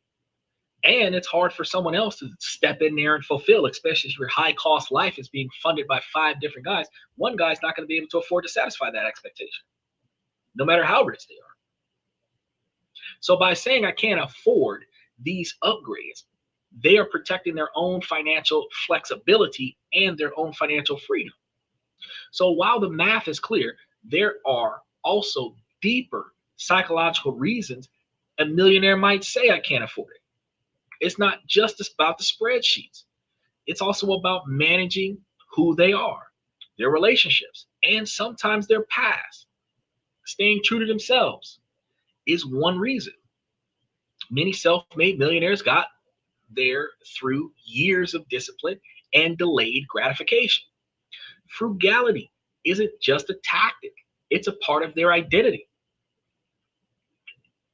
To suddenly start spending like crazy would feel like betraying the person who made them successful in the first place. Saying I can't afford it is a way of reinforcing their identity as a smart, grounded person. A social tool that might happen here because money can make a relationship weird.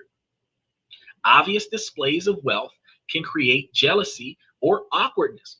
Saying I can't afford that super expensive restaurant is a gentle way to guide friends towards a more reasonable choice without making it about them.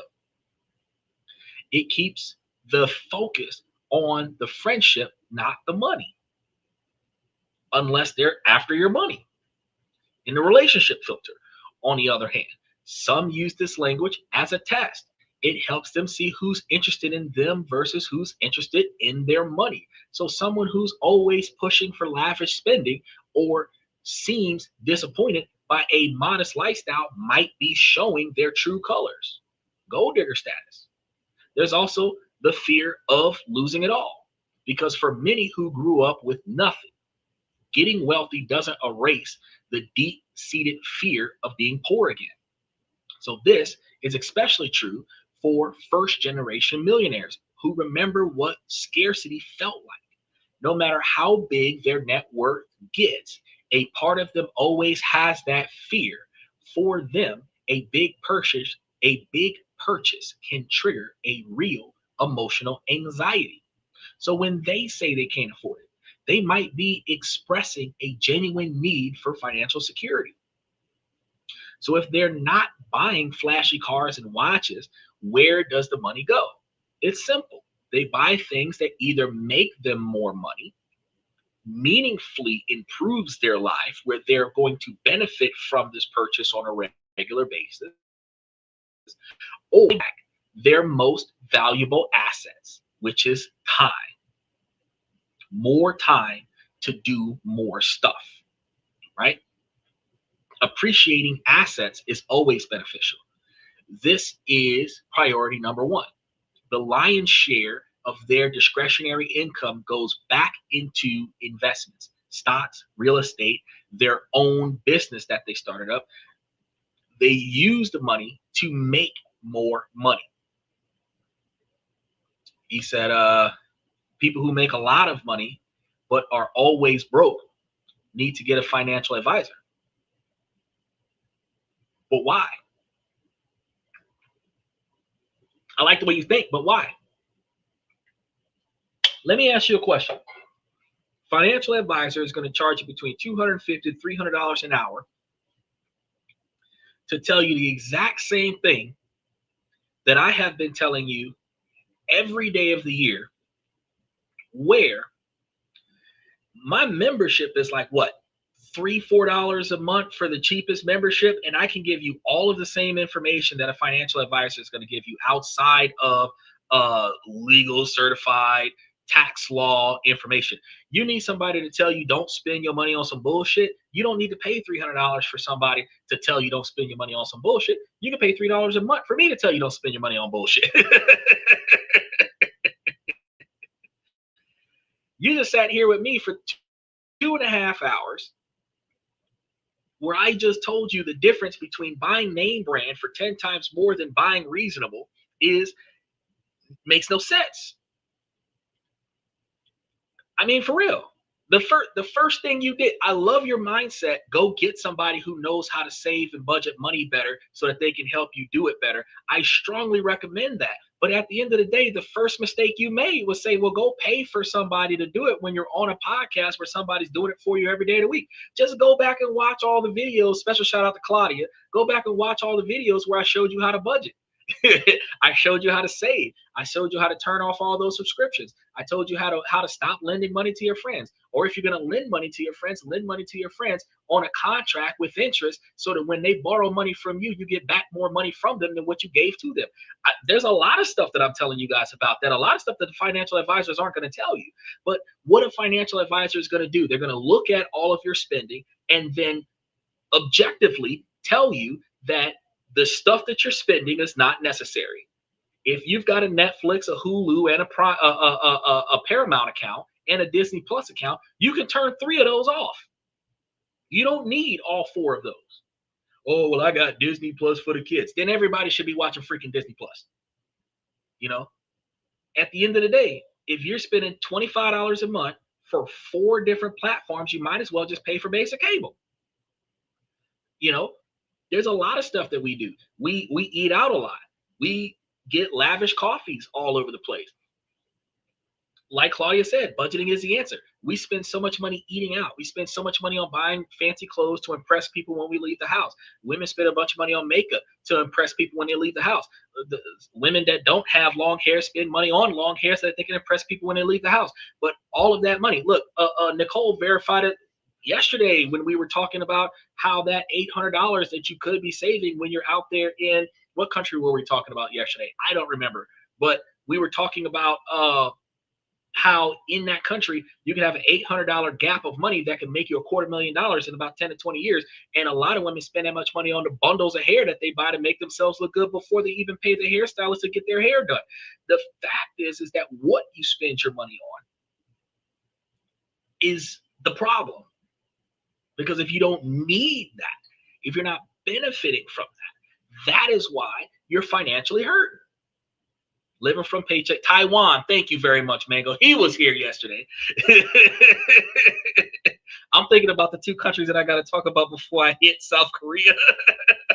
I don't remember what country I was talking about yesterday. Impress people they don't even like. Oh, girl, tell me about it. They okay. So when they keeping up with the Joneses, it is not just the fact that they out there trying to impress, because they're not trying to impress their boss. They're not trying to get a promotion. They're not trying to get a bonus. They're not putting on this outfit so that they're going to make money off of this deal. What they're going to do is they're going to put on this outfit to make their enemies jealous of their visible success. They're going to put this outfit on, and they're going to buy this hair. They're going to get these chains. They're going to get all of this expensive stuff that they don't need, so that the people around them that they don't like can envy them, because they were taught that success is the best revenge. So if I look like I've got it like that, then I can piss off the people around me that made me feel bad when I couldn't afford to do shit. But I still can't afford to do shit, because with $30,000 worth of chains around my neck, I'm catching a fucking bus instead of not having chains around my neck and driving a car that I own cash up front. This is the mindset of broke people. This is the mindset of broke people. It isn't about what the person next to you thinks about you. It's about whether or not you got it like that 20 years from now, when a person next to you is dead and could give two shits about what's happening to you. You know what I mean? For those of us that's got a shit ton of financial issues, like Jolin paying for his truck, gonna have his truck paid off in 2 months. He's gonna have an extra $1,000 a month that he's not putting on a truck note. If he puts that $1,000 a month away, he goes from having very little money invested to having $12,000 a year in an investment account. Instead of just spending more money on something else, he can take it and put it towards investments. This is how you make changes in your life. Instead of upgrading your costs and your expenses, you downgrade your costs and expenses. When you pay off your car, don't go get another one. When you pay off the house, don't go buy another house unless you're trying to rent that one out for more profits. You're not trying to sell your house to get a more expensive house so that you're paying notes on a house.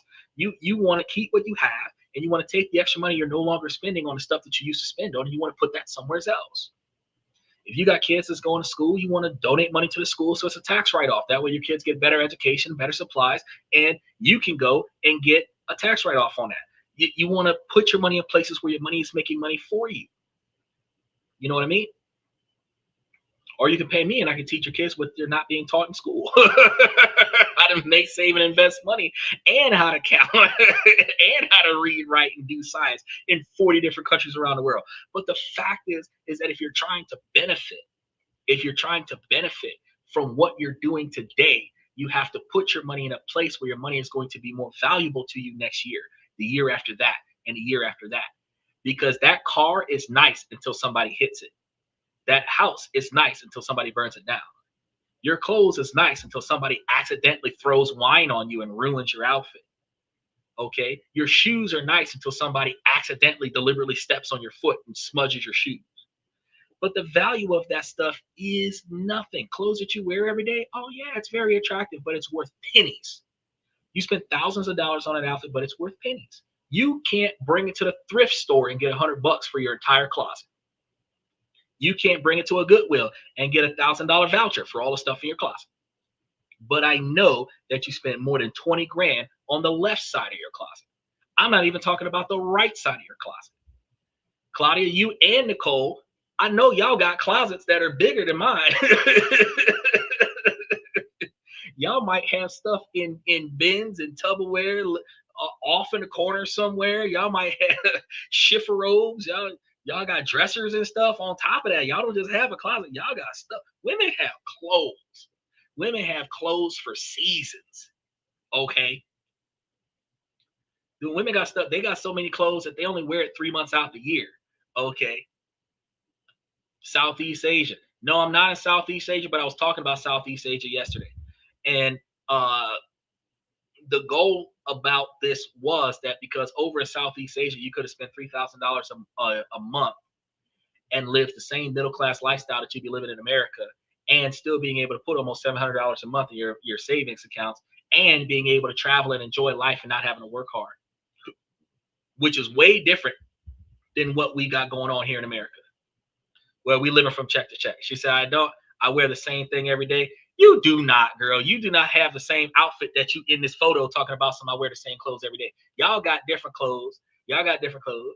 Y'all got enough clothes to do laundry twice a month. Y'all got y'all got still got winter clothes that y'all only bring out for the winter time. Y'all got summer clothes that y'all only bring out for the summertime. Y'all might use y'all spring stuff in the fall time if the weather is still about the same. But look, I know, I know, I know, I know. I done been around enough females in my day to know that y'all have a lot of clothes. And when some of the females come around me and see the wall full of suits that I got, they're like, damn. But my suits get me into business meetings that I otherwise would not have qualified for. So these suits are making me money.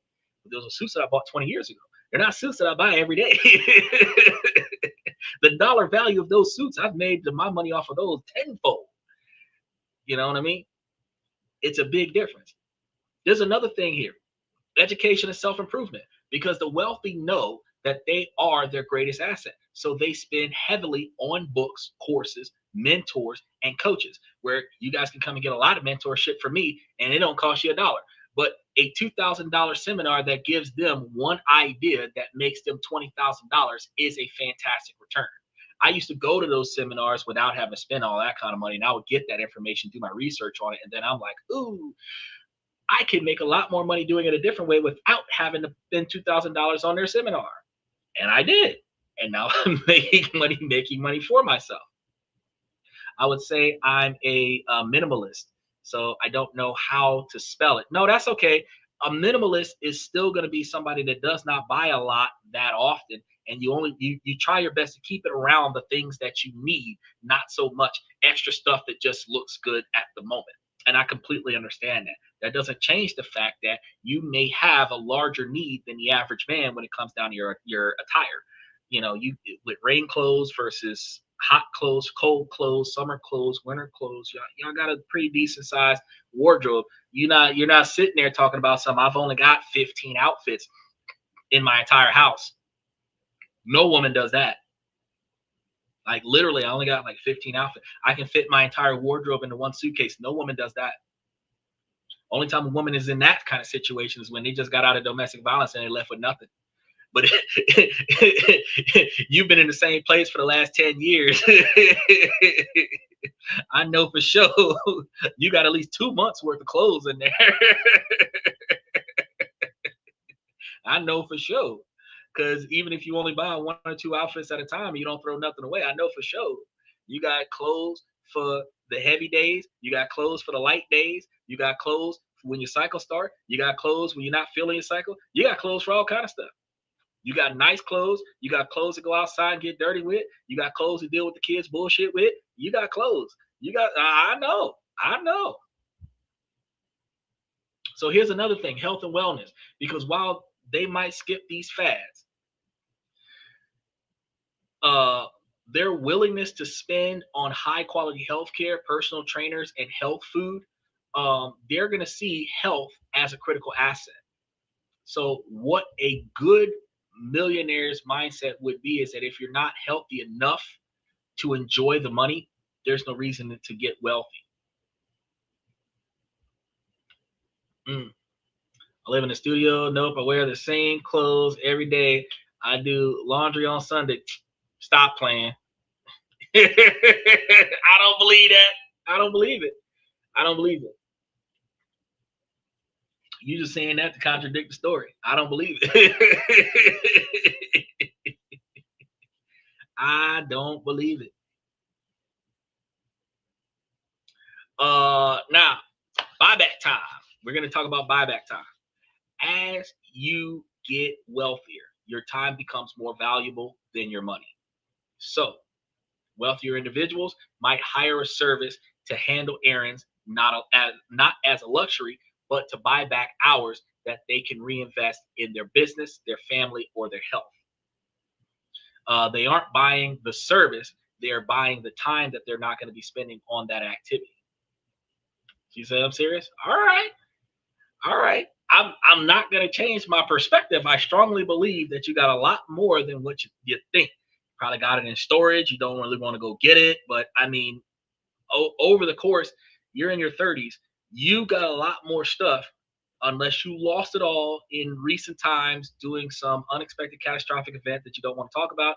You should have a large quantity of stuff that you have collected over a lifetime that you have not part ways with, and you just don't notice it. Even if you're in a studio apartment, you still got a pretty decent quantity of stuff that you have acquired.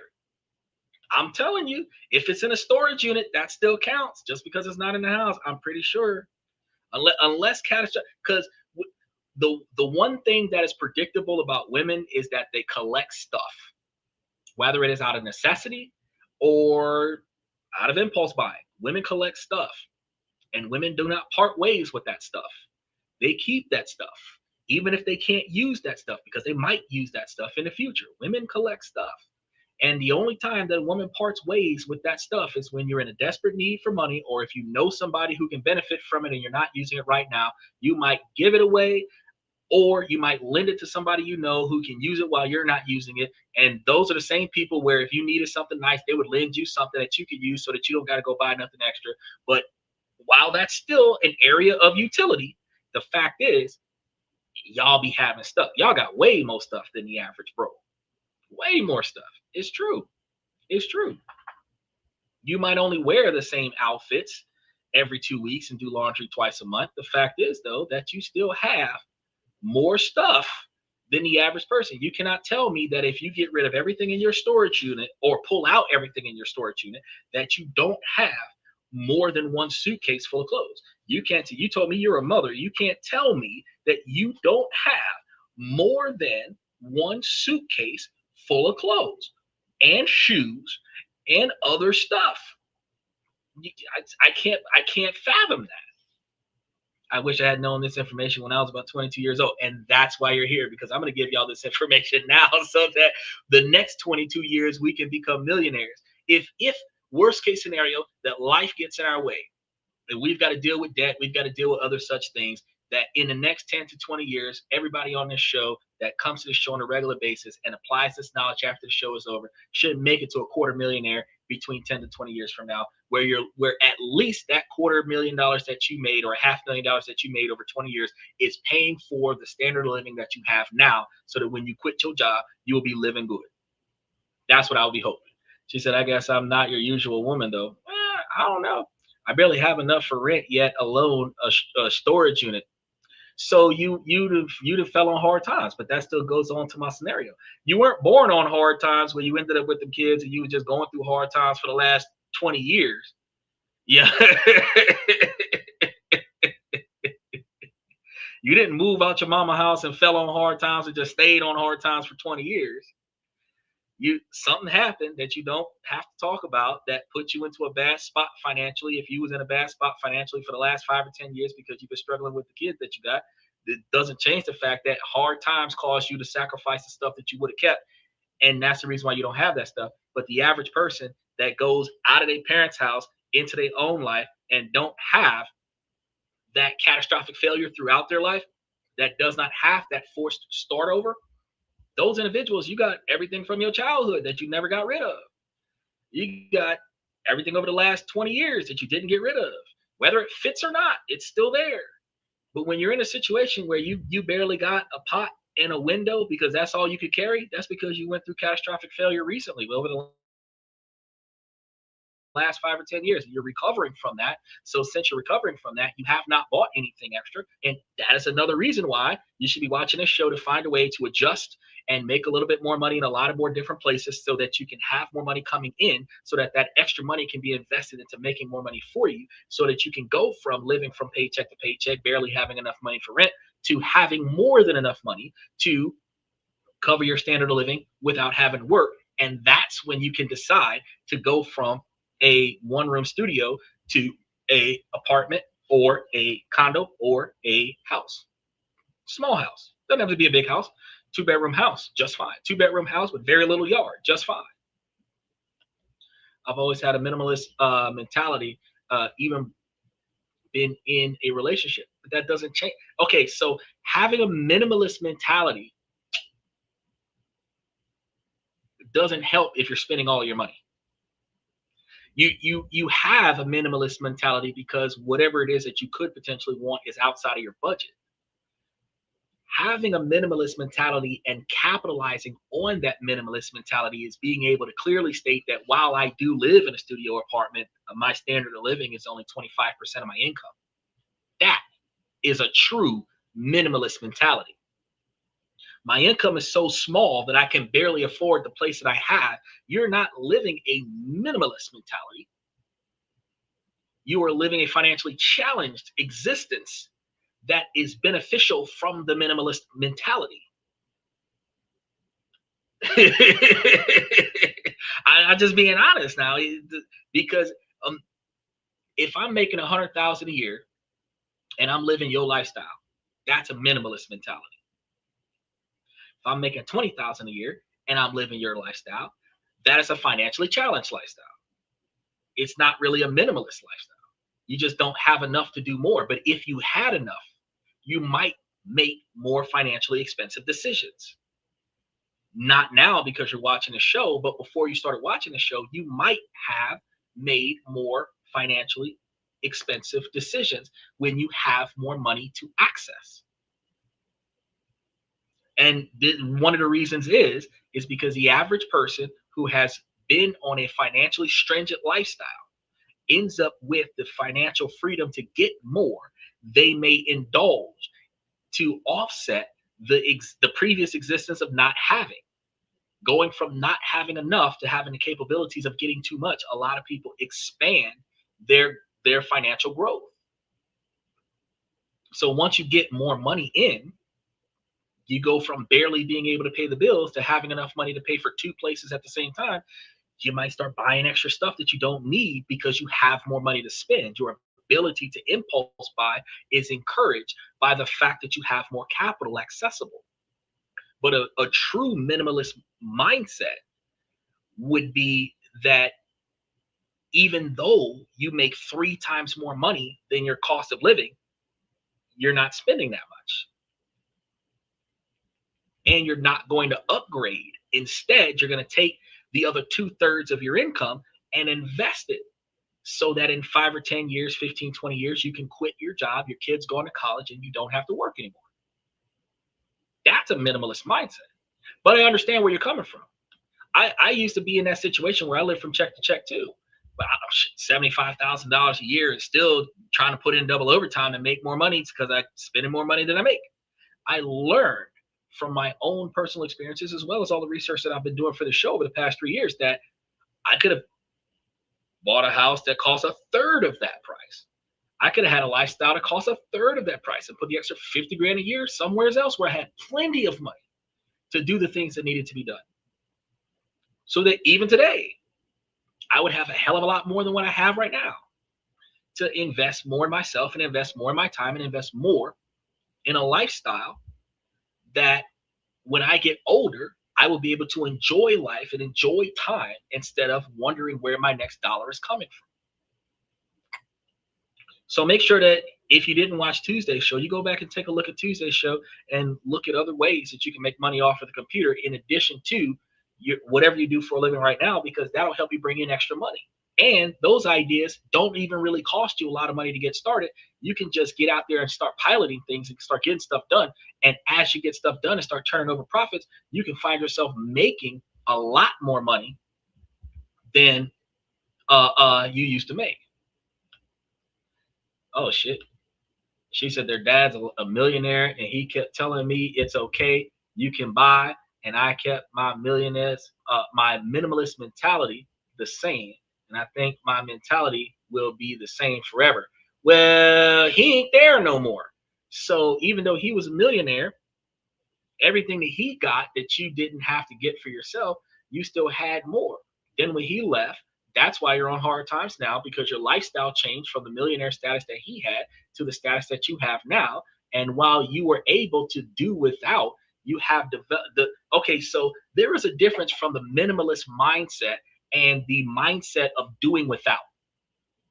Doing without is you will allow yourself to not get the things that you need because you don't have enough money to do it, or because you don't really want to spend somebody else's money on that. You don't want to owe other people. You don't find purpose in that because you're so used to just getting food and sleep and clean clothes. Doesn't necessarily have to be new clothes, it just have to be clean clothes. And you just stick with not having. You might feel guilt with buying yourself something new because you're so used to not having anything. But that is the ability to do without. That's not necessarily a minimalist mindset.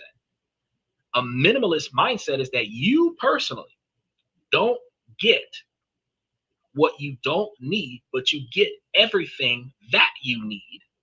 And then whatever you don't have to put your money on, you invest that somewhere else. I mean, just because you had a do without mindset, even when you was with someone that was rich, that wasn't necessarily your money. You probably felt like you should not dive too much into this. And it doesn't. Okay, so I think the better understanding here is, Claudia, is that yes, you can try to call it a minimalist mindset to say that because you were living with a rich person that he wasn't spending his money. You were with him because of what the character you thought he was, but you learned differently. Regardless, growing up, you're not coming out of the millionaire lifestyle. And that do without childhood that you were ingrained in is now a do without adulthood that you are redefining as a minimalist lifestyle. But you live from check to check where you can barely pay your bills. Not because you're wasteful, but because you have realized that what you need in life, you don't make enough money for. So you live from check to check. And a lot of times, because you don't want to run out of money, you don't want to lose the studio, you don't want to not have enough money to cover the essentials, you are going to do without essentials so that you got enough money to get by. But you're doing just that. You're getting by. And getting by is not a minimalist mentality. A minimalist mentality is going to be not getting what you don't need, even though you currently, right now, today in 2026, have the capabilities of getting 3 times more than what you're looking at. A minimalist mentality is going to be trying to find the value in what you buy before you buy it. And if you don't have value in it, you're not buying that. A minimalist mentality is going to take the rest of the money that you don't need and put it somewhere else so that that money will make money for you so that when you do need money, you have money. But if you're living from check to check, you don't have enough extra money to buy yourself an extra outfit, and then something happens where your clothes catch on fire, you don't have any clothes. You're going to have to go somewhere and borrow clothes or have clothes given to you. That's not a minimalist lifestyle. That is doing without. There's a big difference there. It looks the same, but there's a big difference there. If you walk because you don't want to have a car, you can try to call that a minimalist mentality. But if you walk because you can't afford the cost of a car, that's not a minimalist mentality. That's doing without. Because if you could buy 3 cars cash up front, but you're walking because you want to lose weight, you are not getting the car not because you can't afford it. You're not getting the car because you're going to benefit from not having the car. There's a difference between struggling and deliberately not spending money. And what you're doing is struggling. And I respect the grind heavily. I've been on that grind too. I respect the grind. But knowing the difference between the two, you will know that if you personally have access to more, you're likely, up until now, you would have probably spent it on something that you needed, that you have allowed yourself to do without for so long. Now you're going to get that because that was always a necessity, which isn't a bad buy. The mentality that I'm talking about today is not to do without.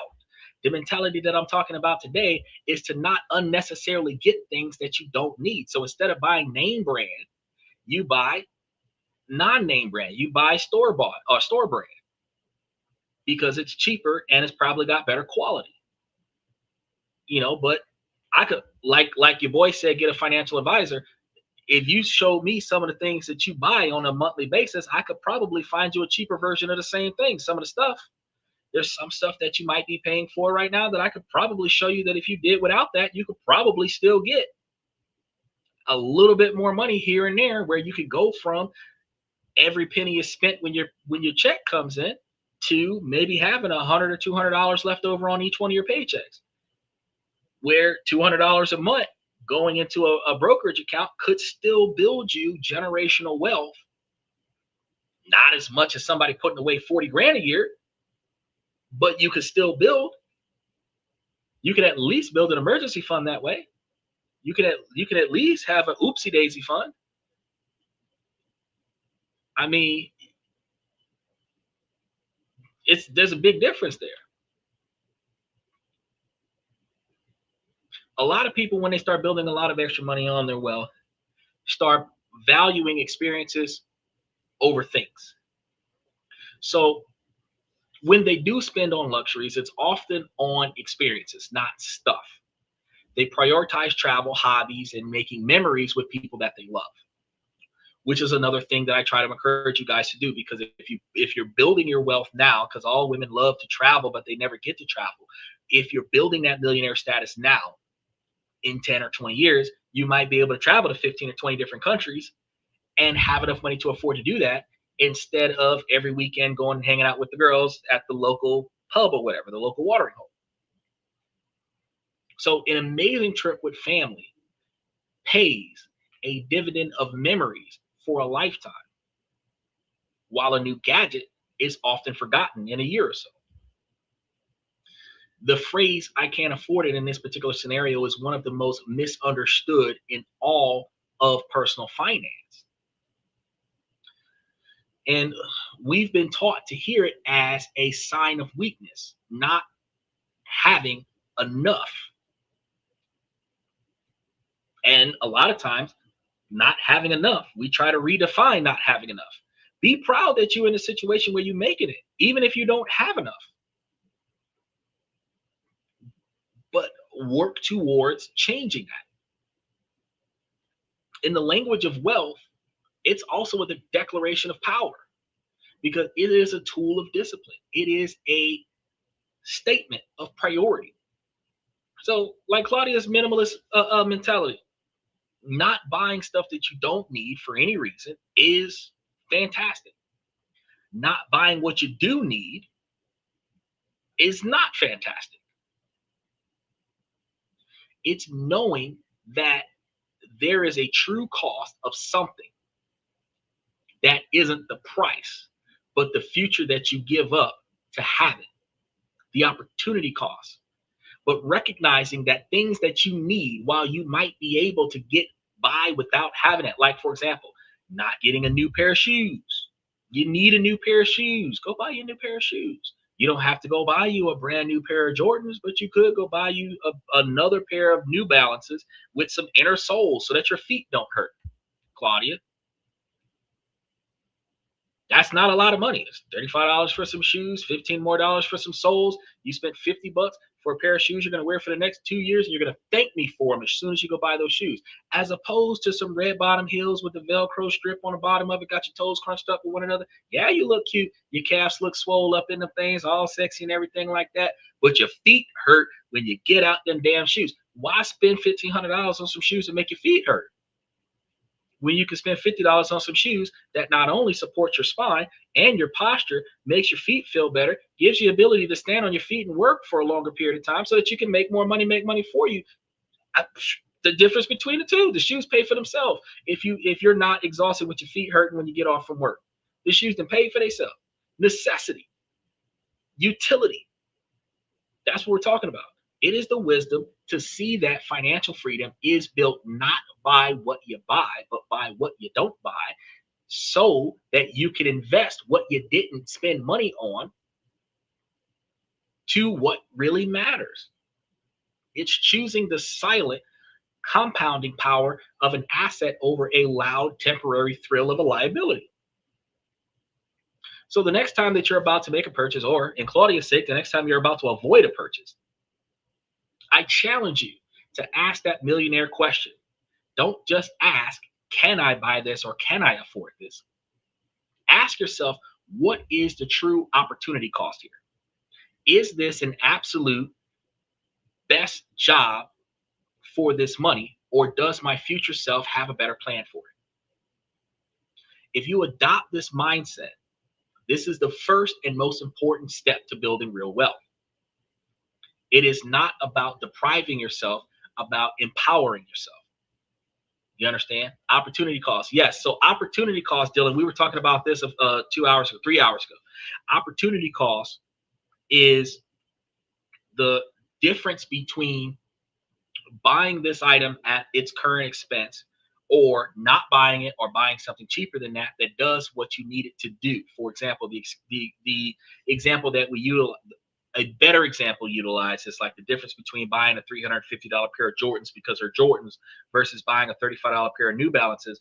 The difference between those shoes is they both work for your feet, but the $350 pair of Jordans is a name brand shoe where you could save $300 on just buying you a pair of New Balances, and take that $300 that you would have wasted on the Jordans, and invest that into brokerage accounts that's giving you 15 to 18% interest, so that you're not wasting your money on a shoe that's going to depreciate value.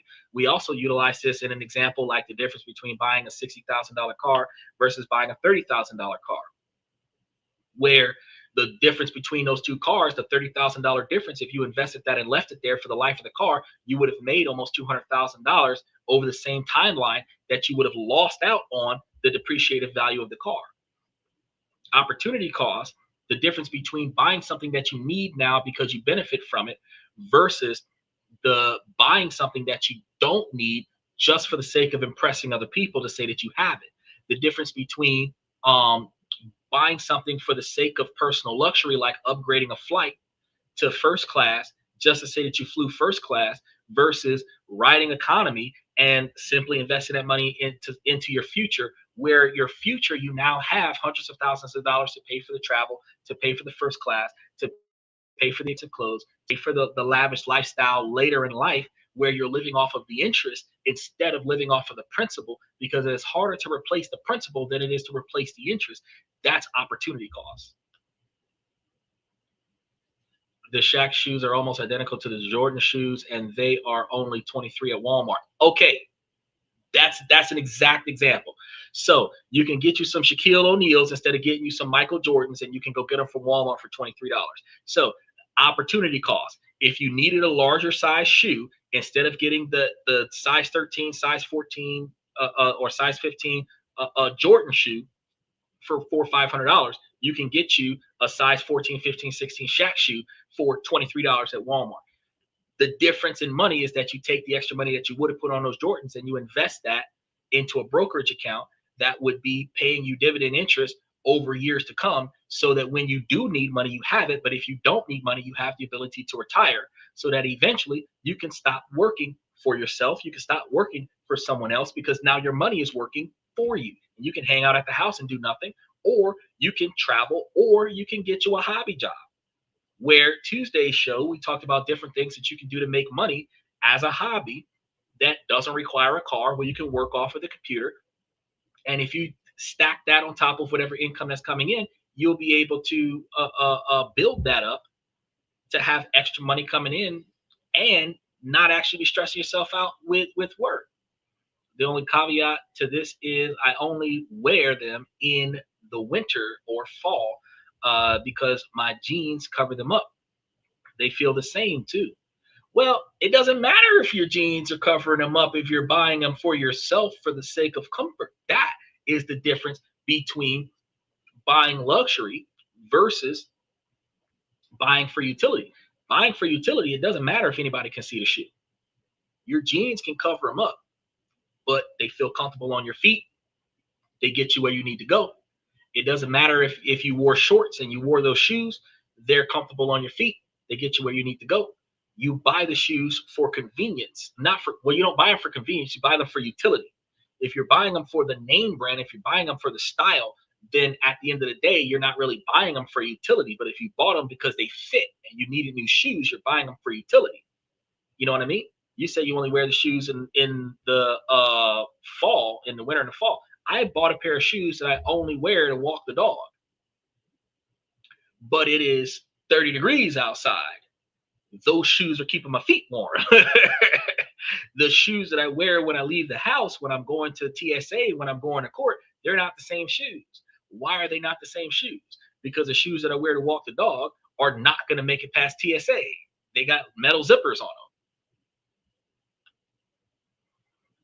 Well, I still try to be stylish sometimes, but see, and that was one of the things we were talking about earlier in the show, is that the millionaire mindset is not about being stylish. It doesn't matter what society thinks about the name brand item that you bought. What matters is the utility for the item that you bought, because the money that you're going to save by not buying stylish is the money that you can invest in your future, where you can then in time be able to afford stylish if you're going to buy stylish, or at least be able to buy back your time where you can have the convenience of living life instead of always having to grind for work. Yes, stylish looks good for people who are looking at you, but who gives a fuck about what other people that you don't know think about you?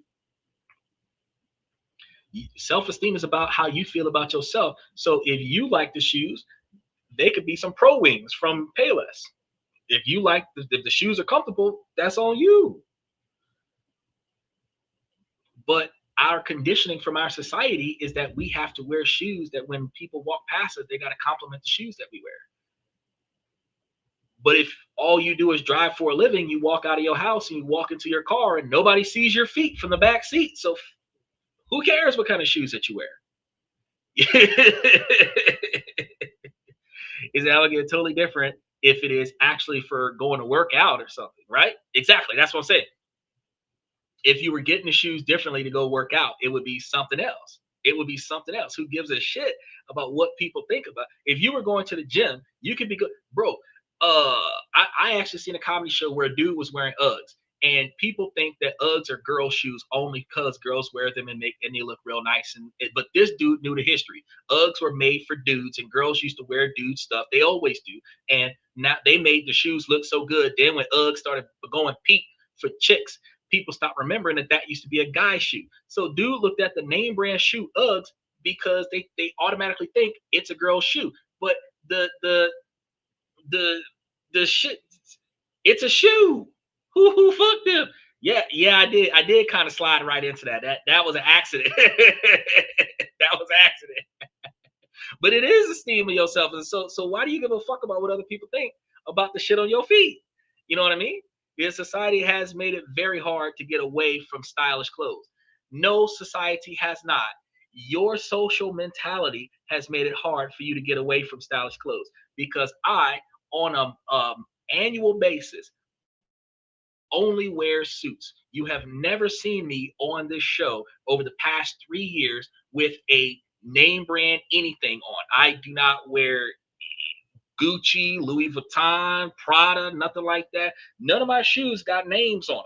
Actually, what does that say? Koonsky, Koonexy. What kind of shoe is that? It's fucking comfortable. Nobody knows what kind of shoe that is. It got shipped in from China. It's fucking comfortable, and it only cost me $30. And I think I got a discount on it because I bought some turtlenecks and stuff like that for the winter, so I could walk my dog out in the cold. I actually bought an entire outfit for less than $100. I bought the shoes.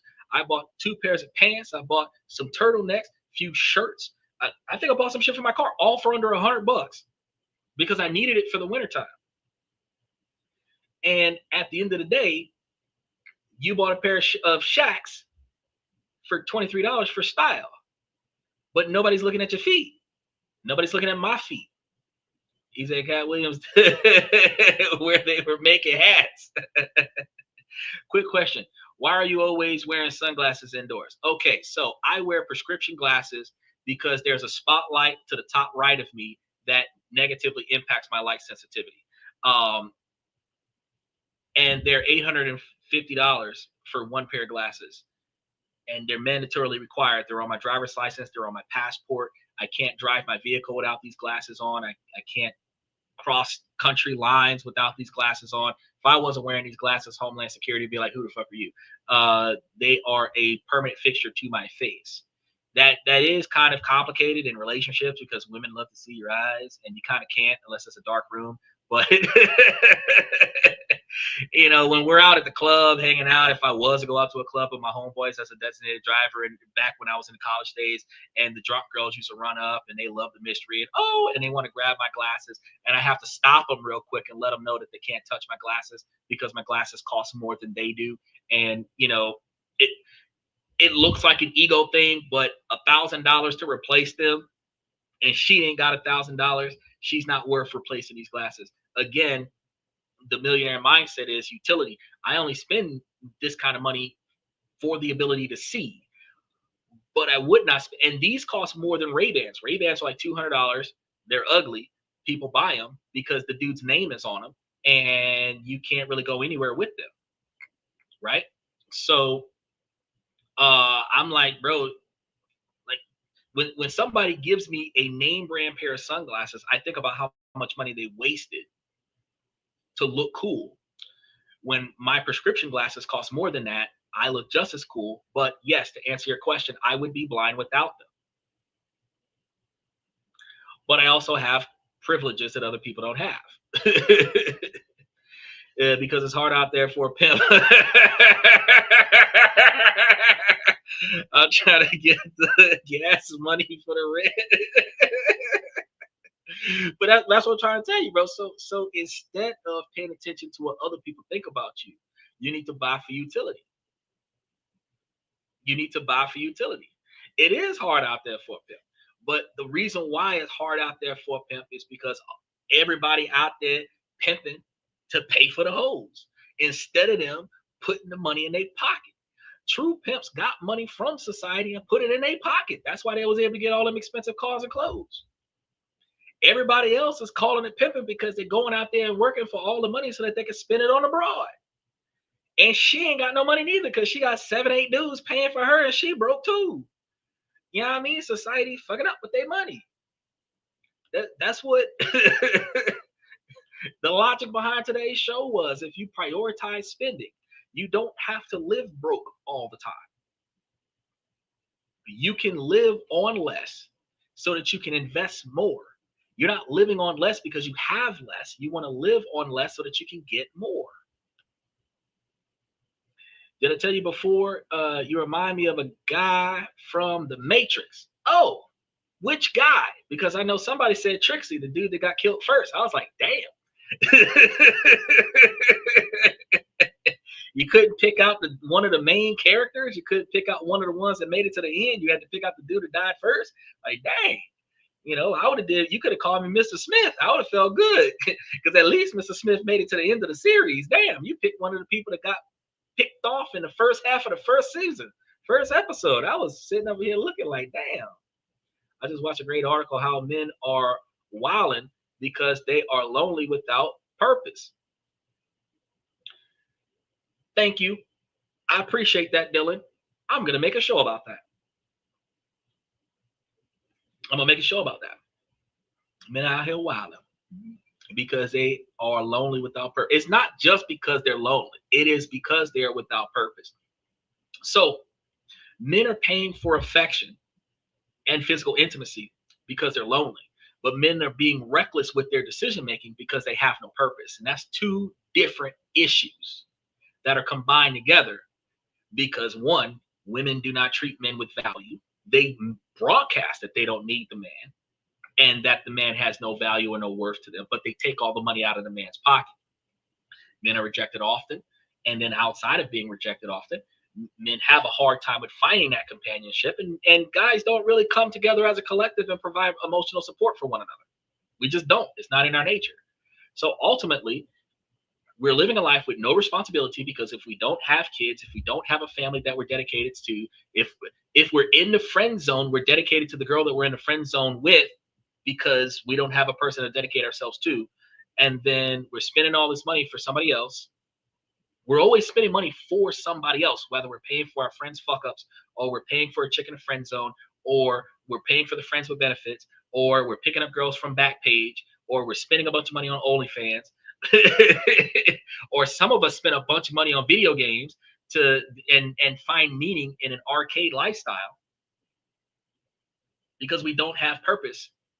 And ironically, if we took all of that money that we were wasting on bullshit and found purpose in ourselves, we could be millionaires in 10 years. And we would actually have a purpose, not being broke anymore, not struggling anymore, not having an emergency fund. It's crazy, but I'm gonna cover that. That's a good show. He said, yeah, it was kind of one-sided talk about a major bust at massage parlors. But the journalist talks about how men have no purpose, so they resort to fast companionship. No, okay, I love that. So the thing is that it's not that men have no purpose, so they seek fast companionship. Men have no solid relationships with women that actually value men. They get into bad relationships because men are settling for less. Their self-esteem is low. They're settling for less. They're getting this chick that likes the money that he's spending. She doesn't value him. She values what he has. And then when he stops giving it to her, she leaves him. They get tired of being left. And then they find it cheaper to just pay for the physical and emotional attention from a stranger instead of getting into a relationship where they're renting the girl's time with no guarantee for the intimacy. Because that's honestly, when you look at it financially, that is honestly what you're doing. You're renting the girl's time with no guarantee for intimacy. Whereas with an escort, a call girl, a prostitute, an OnlyFans girl, you will honestly be getting exactly what you agreed to pay for the quantity of time that you agreed to pay for it, which is the instability that's not in a relationship. That's another reason why women don't like men, because women are not capable of understanding that the physical that a man doesn't get in his relationship will drive him to cheat and pay for the cheating. And the women say that it's all the man's fault. But I mean, whatever he was missing out of his relationship is why he got it outside of his relationship. Uh, Link, he's on 2 of the franchise movies. Link, oh, okay. Okay, thank Lord. At least he on 2 of them, because the other guy that died in the first episode, I was pissed off. I was like, how you gonna throw me under the bus with the dude that got in the first 15 minutes? Just yeah, I'm lonely by choice right now, so I understand that, but that's because I have purpose and invest all my time on bettering myself in this part of my life. I'm going to tell you something, Steve. Most men are not single by choice. Okay. Most men that are currently single right now are deliberately single because we're tired of the bullshit. We understand that the women are overpriced with their own personal expectations in the dating field. We do not meet that expectation. We're not trying to jump through hoops to meet that expectation. So instead of getting ourselves into a guaranteed fail and wasting a bunch of money on what we know is not going to work, we have decided to not even enter the damn competition because it costs way too much money and we get nothing out of the deal. The emotional intimacy is not there without chaos. The physical intimacy is not there without manipulation and control over our assets that we've spent our entire life to build. And we benefit nothing from it outside of more debt, more headache, more frustration. If we get kids, now we have the fear of being thrown on child support with alimony, and we lose all of our stuff. So it's not necessarily lonely by choice. It is a strategically decided move to retreat from the dating game until you have successfully established a level of stability that some female will accept without question. But at that moment, you're going to have a higher standard of expectation, because since she didn't build you up to what you are when you found her, she has to earn her way in.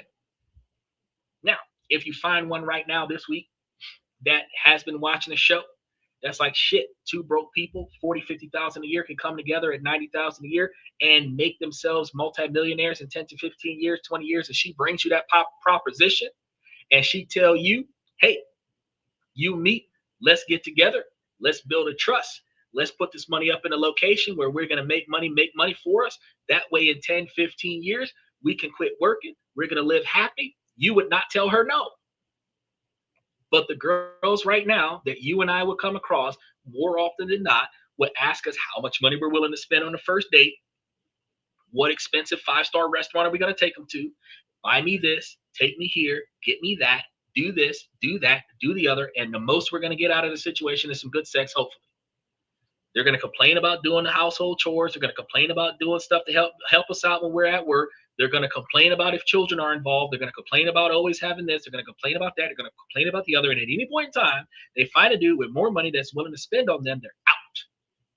And since we recognize that, we're not even getting started. I respect your position, Steve, but I know that that's where you're really at. Just I'll talk to you another time, my friend. Yes, ma'am, Claudia. I'm gonna see you too. Look, I'm golly, 3 hours and 14 minutes. I appreciate you coming through when you came through, girl. We almost done though. We got like 2 pages left, but y'all talked to me about some stuff that took me down a whole different rabbit hole. I'm sorry. Here on This and That, when we talk about this, that, and everything in between, we talk about everything in between. We got some side topics here. I entertain some side topics as long as they're appropriate. But as I was saying, y'all, when we start paying attention to changing our mentality from the broke mindset to the millionaire mindset, we find ourselves in a level of empowerment. And this is going to be about learning to say that I can't afford it, not because you're too poor to afford it, but because you're planning to be rich utilizing your money for something else. So on our way out the door, if you guys have changed your thoughts about the word afford, let me know in the comments. What's one thing that you have said I can't afford it to? Not because of the price, but because of the priority. I read all of the comments, as you guys can see. And I love to hear what you guys' stories are all about. And if you haven't yet subscribed to the channel, make sure that you take the opportunity to subscribe and then turn on that notification button so that you don't miss the next video, because we've got a lot more coming up. And Dylan's giving us more ideas that we're going to be diving into coming soon. Now, I don't know, because I got all of next week already full. So when I'm going to take that story, do some deeper research on it, and then I'm going to put it up for 2 Thursdays from now. But we're going to cover that topic, Dylan. Now, on our way out, I want to say, ladies, as long as the situation doesn't make sense, I'm going to keep asking you ladies to make it make sense. So ladies, please make it make sense. And fellas, I give y'all this information to help y'all become higher value men, because once you guys find the things in your life that are inside of your control that you can change, you can start better benefiting your life. And then you can navigate around the things that are outside of your control. And ladies, while this is a male-driven podcast, you can too take this information and make yourselves higher value women, because focusing on your future, prioritizing the end goal, and then building a plan to get there is one of the first ways for you to find yourself with a better lifestyle. And if you find a partner along the way, Stephen too, if y'all find a partner along the way that has the same mindset, y'all don't have to have 100% of the same goals, but y'all can have the same mindset, and y'all can navigate your goals inside of the same mindset, where y'all can still accomplish things along the way together as a team. Then you can have you a successful relationship, because if the two of y'all come together and work twice as hard on the same goal, you accomplish that goal twice as fast. One person putting away $20,000 a year might be struggling to do that, but 2 people putting $20,000 a year away might be far easier. And you can still get your $250,000 in 10 years doing that. You can still be at $500,000 in 20 years. And if your standard of living is $40,000, $45,000, $50,000 a year, that $500,000 would more than cover your standard of living. We have to change the way we make decisions, because we're not always going to depend on our country to pay for our standard of living. Look at all the benefits that they're turning off. It's going to keep happening. With that being said, I want to thank you guys for coming to tonight's show. Thank you for coming to This and That. I'm your host, Xander, where we talk about this, that, and everything in between. And I'm going to see you guys tomorrow night.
That's my personal command. I'm not landing on higher ground where excellence is found. My potential knows no bounds, raising the bar, breaking ground.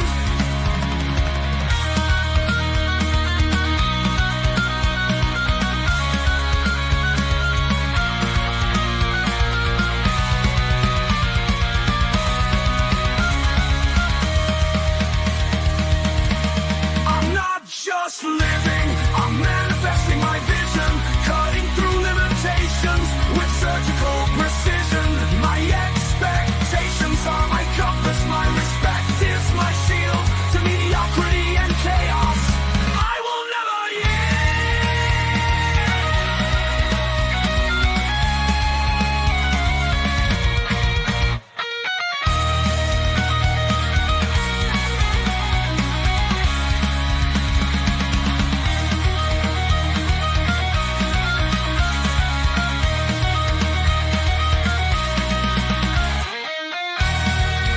I'm not just living, I'm manifesting my vision, cutting through limitations with surgical precision. My expectations are my compass, my respect is my shield to mediocrity and chaos.